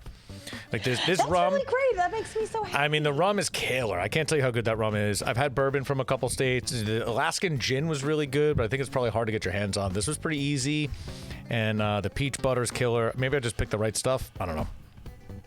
Yeah, you got some great stuff. I try to do, I try to represent the state. So the bit of the show, right, was like, I love food and I love drink, obviously. And like last year, I couldn't travel. And I was doing these streaming shows and we were just talking about food or cooking and stuff. And I was like, how do you dial it in? How do you make it a little bit more focused? And then, how do you back yourself into a wall and put yourself on a schedule that seems unreasonable to do a show a week on a different state? So once a week. I was about to say, like, more power to you. You are like killing it. I mean, so, you set up for a couple weeks in advance. You're like, all right, I got Hawaii next week. I got it. We're getting into the I's soon. We're getting into the I states, which are pretty boring. I don't know where we're going with Idaho, Illinois, Indiana. There's a lot of like. Well, you got Chicago. Illinois. Chicago's big for sure. Goose Island beer. You have deep. Ooh, you can order. You have to order. Malnati's. Yeah. You can order it and they'll deliver it to you. The Gold Belly or something like that. Yeah, one of those. It's delicious. I've had it when I was there. The problem with Chicago pizza to me, I'm from New Jersey, New York. Like, I know it's not pizza. Oh, you can't fold it. No. Oh, I know. Whatever. I don't want to hear it. Caroline, it's not that. It's just that Chicago pizza is not pizza. It's more like a pizza cake or pizza lasagna. You know? Everyone's like, yeah, it's like lasagna. It's this. I'm like, I mean, whatever, it's good. It's delicious. I don't say it's not pizza. It's just a different thing. It is delicious. I mean, I've had, what was it, Pequods or something when I was there? Ooh, Pequods. Yeah. I used to live around the corner from Pequods. Ooh, It was good. I mean, I went. Everyone said that's where you got to go, and I went, and I was like, "This is killer." It's just not what I want when I want pizza, because I'm from New Jersey, New York, where I want a slice. But I get it. This is a different, delicious combination of these ingredients. I'm not mad at it. I'm not here to fight about it. It's delicious. But the thing that Chicago really has going for it is the beef, the Italian beef sandwich. That's what's up. Oh, Portillo's. Yeah, get out of here with the pizza. Like they should have sold the beef as the thing. That thing is killer. Yeah, Portillo's is where it's at. Gosh, Portillo. I miss Chicago so much. Chi-town. Chicago is great. The Windy City. Gosh, there's a lot of stuff that you can do with Chicago. I don't know about the rest of the state. I think it's like all corn the rest of the state. So get like an ear of corn. I love Chicago as a city though, but we're digressing. Let's focus on Georgia, I guess. So we covered Atlanta a little bit. You're in Atlanta or Atlanta area? Yes, all right. I'm right in the middle. I can see the Capitol right there. Oh, nice. You're right in the thick of it. And we did Savannah.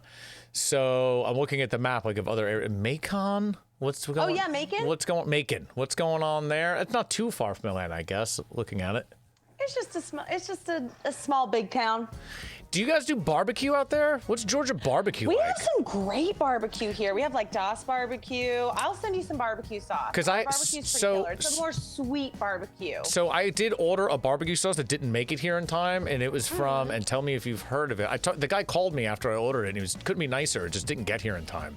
It was called Ms. Gibson's. I don't know that. Yeah, I figured. I mean, there's probably a million places. It didn't make it here, but Mrs. Griffin's, not Miss Gibson's, Mrs. Griffin's. I haven't heard of that one either. It's fine. I'm sure there's a million. My favorite there's a lot of them. There's a couple. There's like Fox Brothers, Das Barbecue. I really love. There's so many. Do you guys do pork? Is it pork focused usually? I mean, they all probably do everything, pork but or like beef. Pork or beef. Yeah, a little bit of each. Usually like brisket. Okay. Like pork belly, wings. The big thing here in Atlanta is wings. All right. And it's very specific about their wings. Tell me about the wings. The Atlanta special is J.R. Cricket's, 20-piece, but it has to be lemon pepper wet. Whoa. J.R. Crickets. Hold on, I gotta pull this up. What the? I live right near the Capitol, so there's always J.R. Crickets, but the wing is the thing. All right, these look really good. Not gonna lie. Oh, they are killer. And lemon. And after you look at J.R. Crickets, I will tell you where the best wings in Atlanta are, and you will not expect it. Okay, so J.R. Crickets is like the place to go kind of thing. Like everyone goes here. Yeah, it's a staple. Okay. It's a staple here. And the Varsity for hot dogs, they're really great. They're right downtown. Do you have a weird Atlanta kind of hot dog? Yeah, it's just the Varsity, and it's just one of those hot dogs that's really delicious. Has chili cheese on it, and yeah, it's guaranteed to clear out your organs. Yeah, I believe it. Within an hour. 2 chili dogs and onion rings. Okay. Yeah. Not a slaw dog. What? Why are we putting slaw on the dogs? Oh, it's delicious. I don't want that. But if you say it's good, I'll As long try as I it. But don't I put just ketchup on my dog, I'm good. I'd rather ketchup than mayo sauce. I like mayo. I like cabbage. I just don't want it all together on my hot dog. But whatever. Yeah, that's okay. If that's what we're doing, if we're in Georgia, you say we got to eat some slaw dogs, I'll do it. The best wings Let's hear it. in Atlanta are at Magic City Strip Club. Oh, I've heard of this place. Magic City Strip Club is it is magic, and the food there is beautiful. Their crab legs are fire. Okay. Everything is great. Okay, so I've heard this is the big strip club that I've heard of before, right? Like this is the one where like, isn't there like a particular woman that dances here that's like famous or something? Oh no, that's the Claremont Lounge. Yes, I'm confusing it with the Claremont Lounge. And I feel like so famous right now because Blondie from Claremont Lounge followed me on Instagram, and she's coming to my Bitch Beer anniversary party whenever I hold that after the pandemic. But she is there's famous, some applause Blondie. for you. Yeah, so Blondie from the Claremont Lounge, she crushes beer cans with her tits. Yeah, okay. Way to go, Blondie. So she's, for lack of a better term, I don't want to be PC, I don't want to be inappropriate here, but she's a little bit of a larger woman, is she not? She's like medium size. Okay. Medium size, yeah. Here, we're going to pull her up. Blondie Claremont Lounge. She's okay. great. This is not who I was picturing, but okay. I was thinking of someone else, but I'm seeing her here.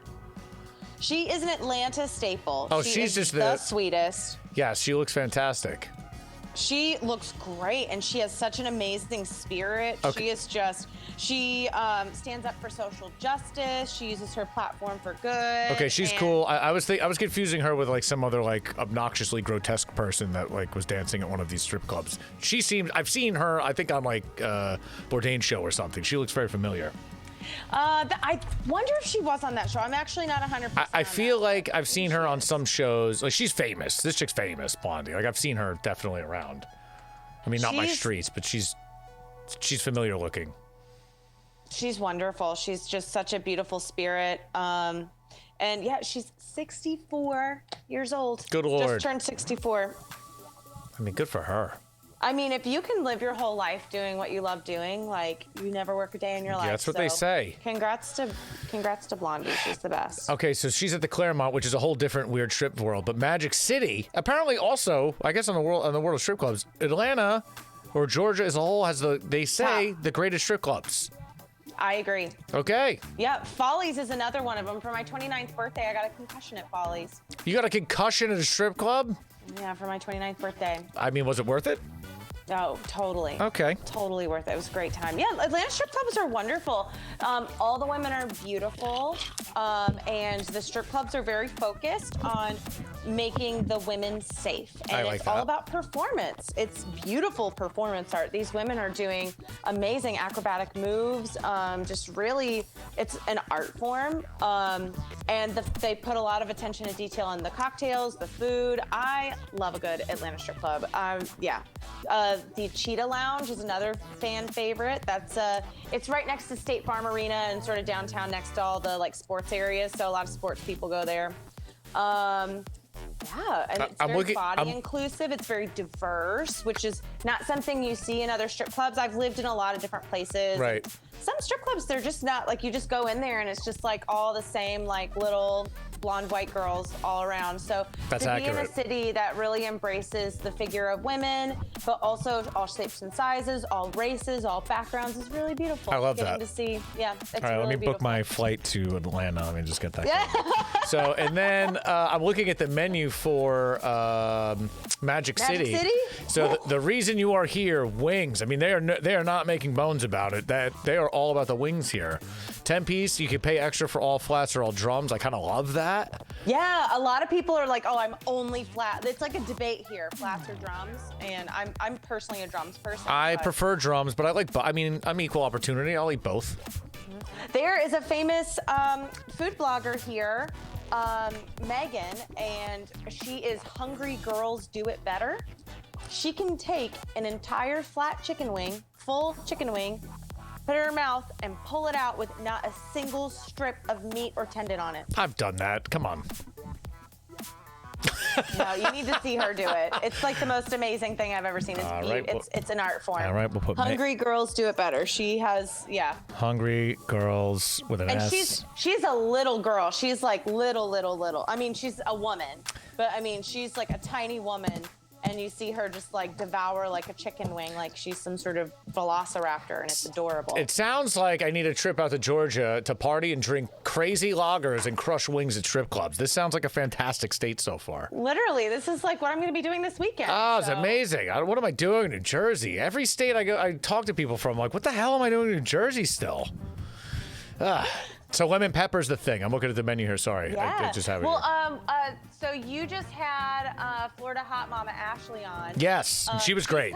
She was great. I love her. She's coming to visit me next week. So Nice. I get to see her next week. Well, you guys are right next to each other, so that's fantastic.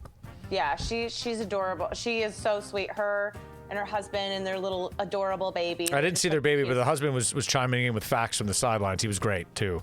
He is so great. Yeah, he was great. Like, he'll jump in our Zoom group sometimes. Yeah, he was great. It's just like, come and sit and join. Yeah, I was like, just bring him on. Just bring him on. He's right there. He was great. She's coming next week. I should come down to meet you guys. It'll be the trifecta. You guys, I met both of you through her. That's hilarious. That's very funny. She's great. Yeah, she's really great. She was great. She said you gotta have her on. You gotta have you got a Bitch Beer podcast. I was like, okay. I messaged you right away. I was like, you're out next week. Amazing. She's amazing. I just love her to death. Well, and that's the thing. Like this pandemic, we really it was like when we started like our Zoom group and kind of like interacting with everybody, I have made so many friends this year, like sitting at home. So it's great. I mean, my really good friend Lindsay, she's at Hoppy Hayes on Instagram. She's based in Charlotte. She'd actually be a great person for you to have to come on to represent North Carolina, because North Carolina, I just went there because they've got Asheville, they have Charlotte.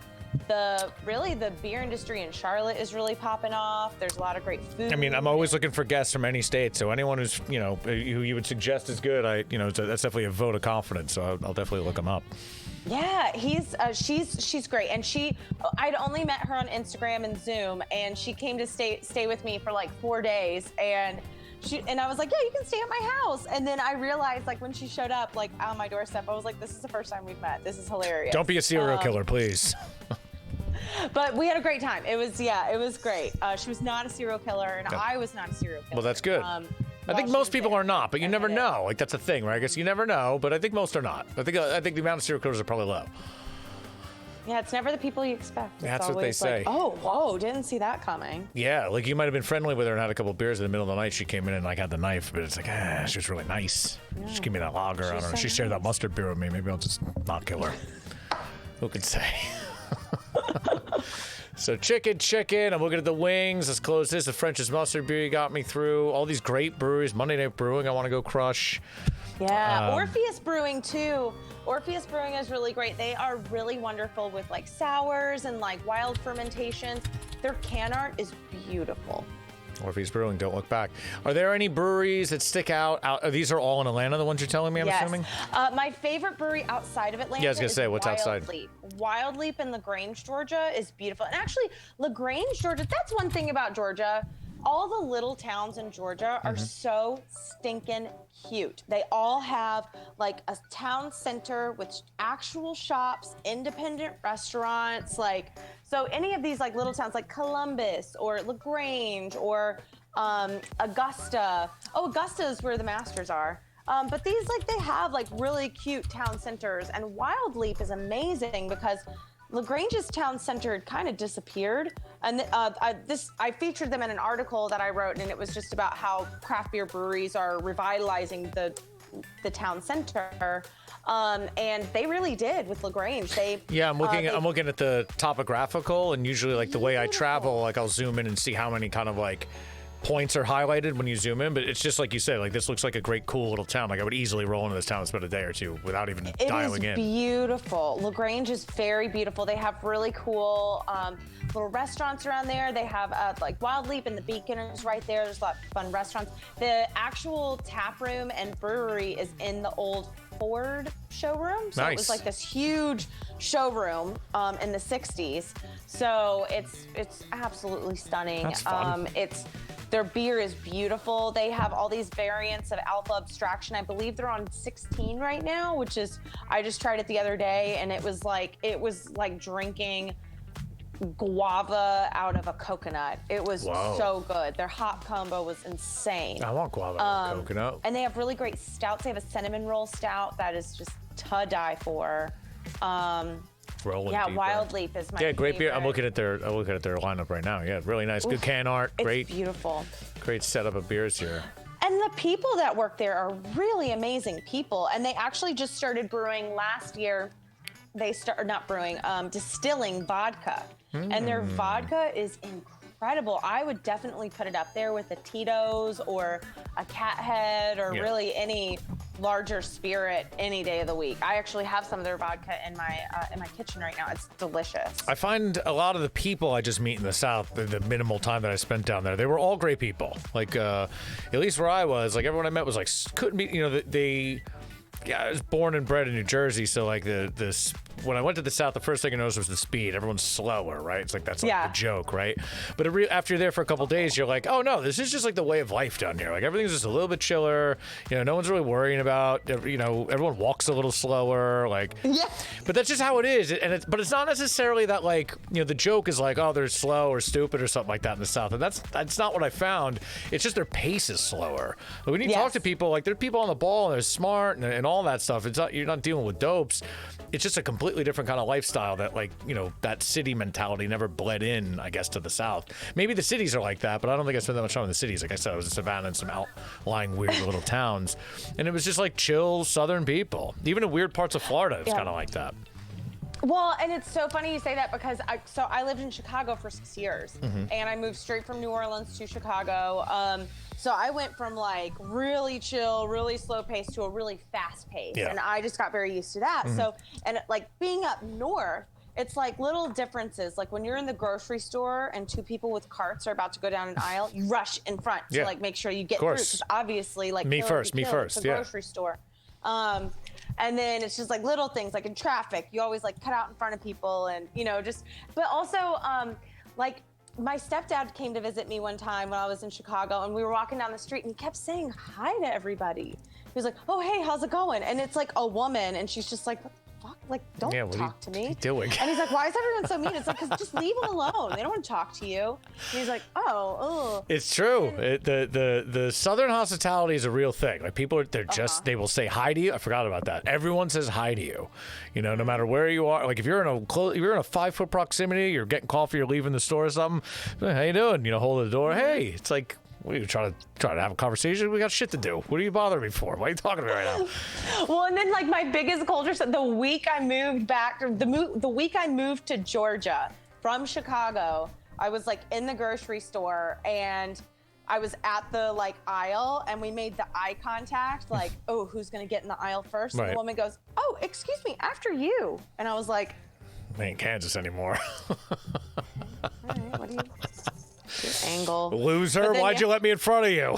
I know. So it's yeah, it is really funny to like know these like little differences. And, like people will talk to you all the time. Like it took me a while to get used to like the Southern hospitality again, because I think like because I was used to Chicago weather for so long, it'd be like 0 degrees outside, and I was totally, you know, I would just dress for it. Yeah. But then like here it gets to be 60 degrees and everybody's in their parkas. Yeah. So I was like outside, I was in gym shorts. Hey, guys, it's beautiful out. What are you talking about?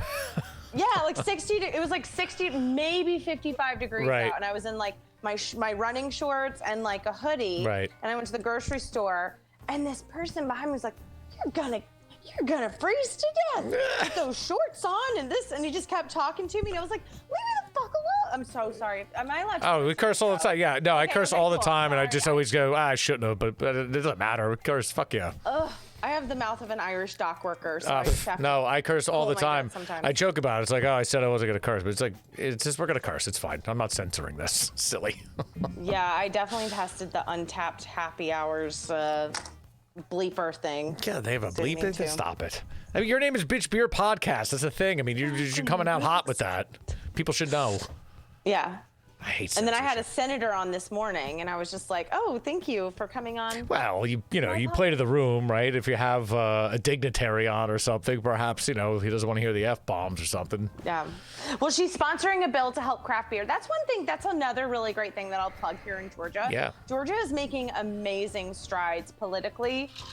First off, we're a blue state now, which is, you know, it has its good qualities and bad qualities, of course, but I'm very happy that it's now a blue state. But also, just as far as the way that they're adapting to the fast change and the fast pace here in Georgia, film industry is moving along, but also the craft beer industry. So a lot of people don't realize like how many laws are in place to keep us from drinking in all the states. So Georgia's been doing a really, really, really good job. Our Georgia Craft Brewers Guild has really been pounding the pavement at the Capitol to make sure that we have all the info that we need, and our senators have the info that they need, and our breweries are able to adapt to all the change. So there's been some really amazing changes, because about 3 years ago in Georgia, you could not actually purchase beer from a brewery. You had to go to a grocery store. It was all distributors, so they have the two-tier system.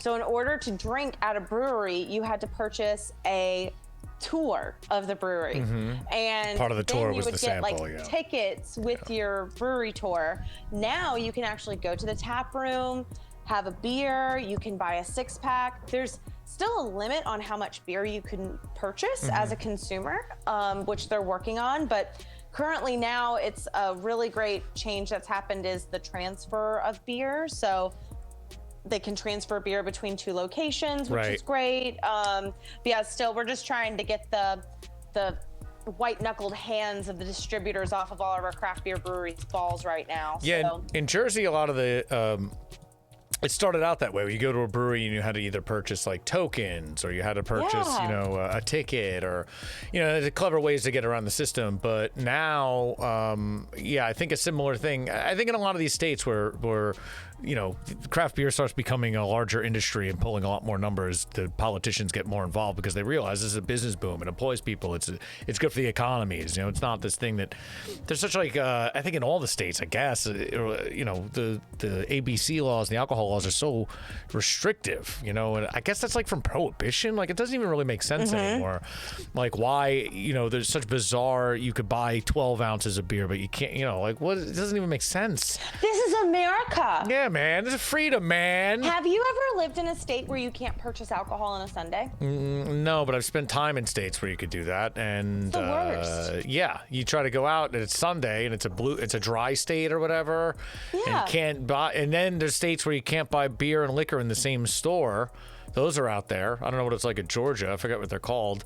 Because there's anything that's better to make alcoholics do is to make them go to 2 locations for more alcohol. Yeah, make them go to multiple places, not just one, and ideally far apart. It doesn't make any sense. Like all these, it should just be. I mean, I don't know the answer, but it just should be treated like anything else. Just sell in the store. Like who cares? Just sell it. Like. I don't understand how the states can be so different on booze. And it's just, I mean, we've had it. Booze has been around for some time. I think we could figure it out by now, guys. It's not like I know. Let's move along so that way we can make like weed. Yeah, like weed, I can see if you're still figuring it out. Like we don't know how to make the most amount of money on that yet as a government. Sure, I get that. Like booze, we should have figured out by now. This is really no excuse. I agree. Yeah, I absolutely agree. What are So what are some other menu items that you see from Magic City that you want to try? I closed the menu, but I don't know. I feel like I would just crush the wings and crush some beers, and then I would get back to the entertainment. I don't think I would waste my time trying the burger, but maybe the burger's great. Who knows? Burger's pretty good. Their crab legs are pretty fire. I mean, I just don't know. Like, if I'm at Magic City Strip Club, I'm in Georgia, I'm enjoying some Richland Rum or perhaps some Sweetwater beers. Like, I'm trying to crush crab legs while I'm enjoying my my regularly scheduled programming. Maybe I am. I don't know. Yeah, you're missing out, man. Like, crab legs are best served. Look, I didn't say don't bring them to the table. I just said maybe I don't want them. Doesn't mean I won't eat them. That just seems like a lot of work, you know? I'm all covered in crab juice. They got wet naps at least. Yes, it's not. We're not like a freaking. Yeah, we give you wet. Yeah, there's wet naps. I mean, I want to be clean. You know, I don't want to. Can you smoke in bars down there? I feel like I'm just like watching with while eating a rotisserie. That's what it sounds worse than that. It literally sounds. Crab legs are messy affairs. I've eaten crab legs at buffets, rip buffets. You know, you get real messy. The table gets messy. Everything smells like crab. I'm covered in crab. I need a shower. No, am I wrong? Am I just a mess? Like what? You need to elevate your crab leg experience. Maybe that's the case. Maybe I need a little bit more experience. Well, maybe I gotta. They don't just give you a wet nap. They give you a towel, like a hot towel, with lemon on it. Okay. Well, we might as well escalate to sushi. Do we have a sushi chef at Magic City? Maybe let's just get some sushi rolls and omakase going and drink some sake while we're here. And you can eat them off of a stripper at Magic City. Sushi? So. Yes. No. You're kidding. You haven't seen that? No. I just made that up. Seen the... All right, I'm going back to Magic City's website. Wait a minute. I go to Magic City Strip Club. Not only can I have what you're saying is the greatest wings in I don't know if they actually have the strippers with the sushi on them, but have you seen those women? Like they have like the sushi. I've seen that spread. I feel like that's old school like Japan shit. I didn't know they were doing that here, but maybe. I think they should do that here in Atlanta now, and I think they should do it with chicken wings and lemon pepper wet sauce. I think that'd be perfect. I think you shouldn't talk too loud, and you should open your own place before that shit gets stolen from you in a heartbeat. Is what I think. It's mine. TM. That's it. That's it. We'll just blur this part out so you can take that copyright. Yeah, I mean that's a great idea. Like that sounds right. Like that sounds like exactly like that sounds like you're bringing people down to do that. What the hell is a Peyton chicken potato? I pulled up the menu.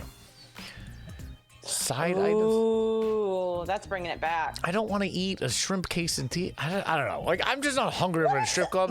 I don't go. Look, maybe our strip club experiences are different. You know, New Jersey, New York. Clearly. You know, we're not trying to eat when we're there. That's just a different scene. You're trying to crush beers with the boys. You know, you're throwing them dollars around. It's not a dining experience. No, you need to be doing something else. Yeah, you're bullshitting with your friends, and then you give them some money. Bullshit. That's the fun. And generally, you could smoke. Back when I was going there years and years ago, you could smoke, and that was half the fun. Now you can't smoke, so it's like, I don't smoke anymore, so it doesn't matter. But can you smoke at any bars? You could smoke at bars in Nashville. I think there's a bar you could smoke at, I remember. Are there any bars in Georgia? I feel like in the South, they're more open to it. I don't think so. Yeah, right? I don't actually. There was one place.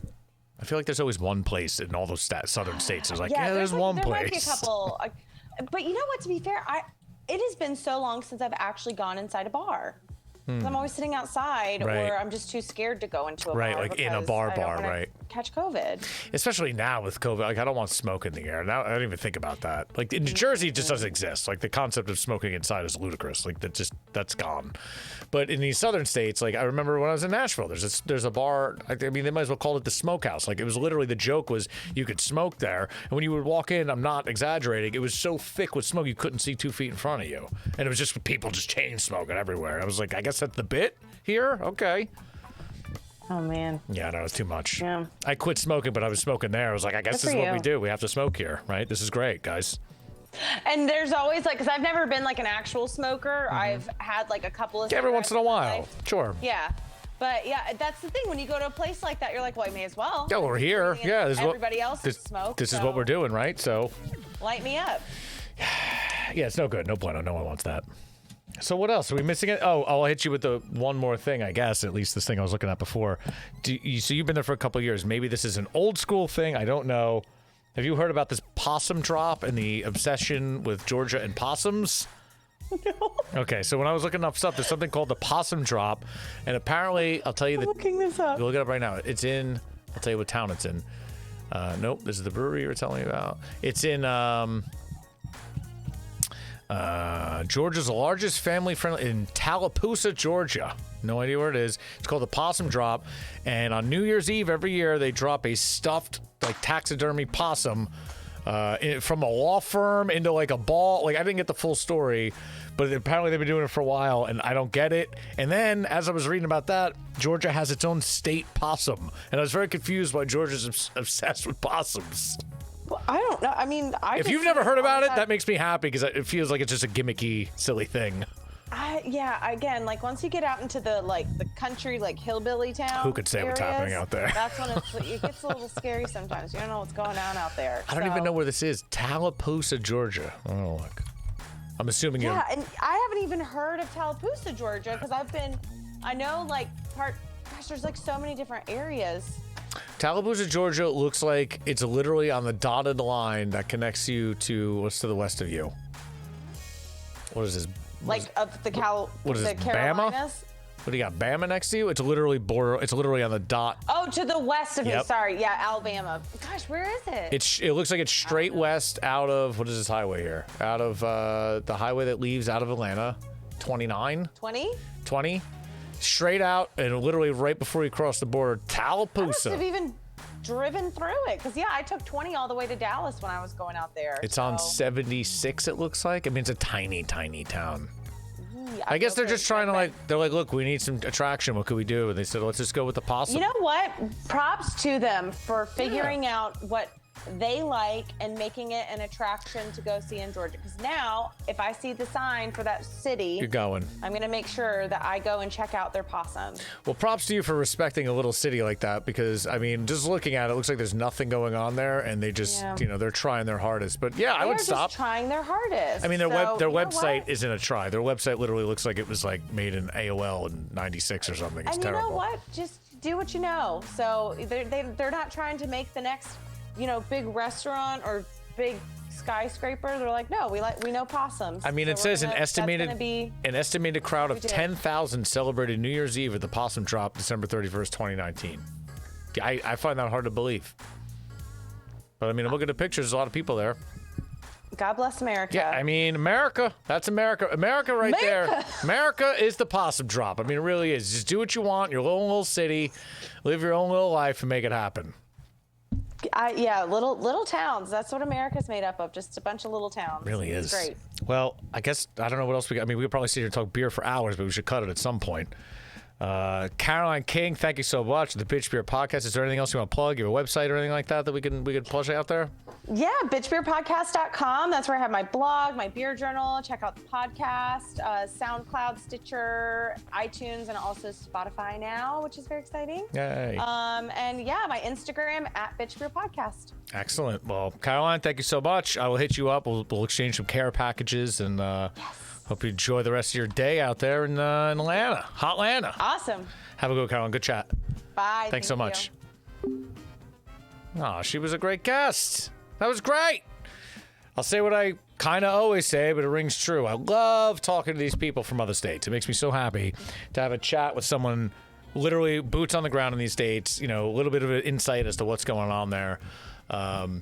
Super cool, and I love the beer focus. We've been on a little bit of beer slant the last couple shows, but I love it. Like, the craft beer really does, bring together the right kind of people for food and drink, and that really showcases itself when we start talking about it. Georgia on my mind. Very fun. What a fun state. I gotta say, I gotta put in the top running. A lot of great food here. There's pecan butter, killer. Pecan's great. Peach is great. Made a little cocktail here, a little Georgia hitter, whatever we're gonna call it, the Georgia hitter. It's hot sauce can go, but let's be honest, this is garbage. No one wants that. Sweetwater 420, crush those all day. Those are fantastic beers. Caroline got us in on all those microbreweries. Makes me want to go to Atlanta and spend a weekend there and crush some beers. That was super cool, man. Georgia, you're wild. Coca-Cola, ex-prison state. Kind of like Australia, but not. Peanuts and pecans and peaches. Oh my! What do we got here? Let's look at the calendar. I don't even know what's next week. Where's the schedule at? Schedule. Week 10. I got 5 columns here, and look at that. We are 20% of the way done. Can you believe that? I don't believe it. 20% completed. Loading. Week 11. Hawaii. And then we got a lot of these I states. Idaho, Illinois, Indiana, Iowa, Kansas, Kentucky, Louisiana, Maine, and Maryland. Maybe a couple trips in here. The weather's getting good.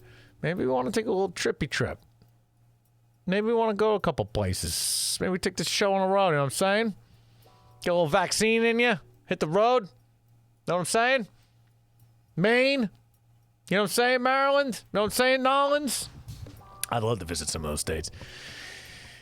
We got to start planning ahead. We got a lot of work to do here, production team. Get on it. Real tough times. Guys, fantastic stuff. Georgia, you're wild. This Richland Rum is killer. Highly recommend it. Again, not a sponsor, but damn, is it good. If you dig rum, I highly recommend that. Fantastic stuff. Georgia, you are a wild state. We love you. Thanks for joining Bits and Bytes. Again, you can watch this episode and all of the other states are on YouTube at bitsandbytes.us. It'll bring you right to the YouTube page for Rebel Vision TV. Thanks everybody in the chat, on the Twitches. God bless you. Thanks to Caroline King, bitchbeerpodcast.com, joining us. That was a great chat. Again, Georgia, you are wild. We love you. Join us next week where we'll be talking all things Hawaii. Thanks so much. Enjoy the rest of your day.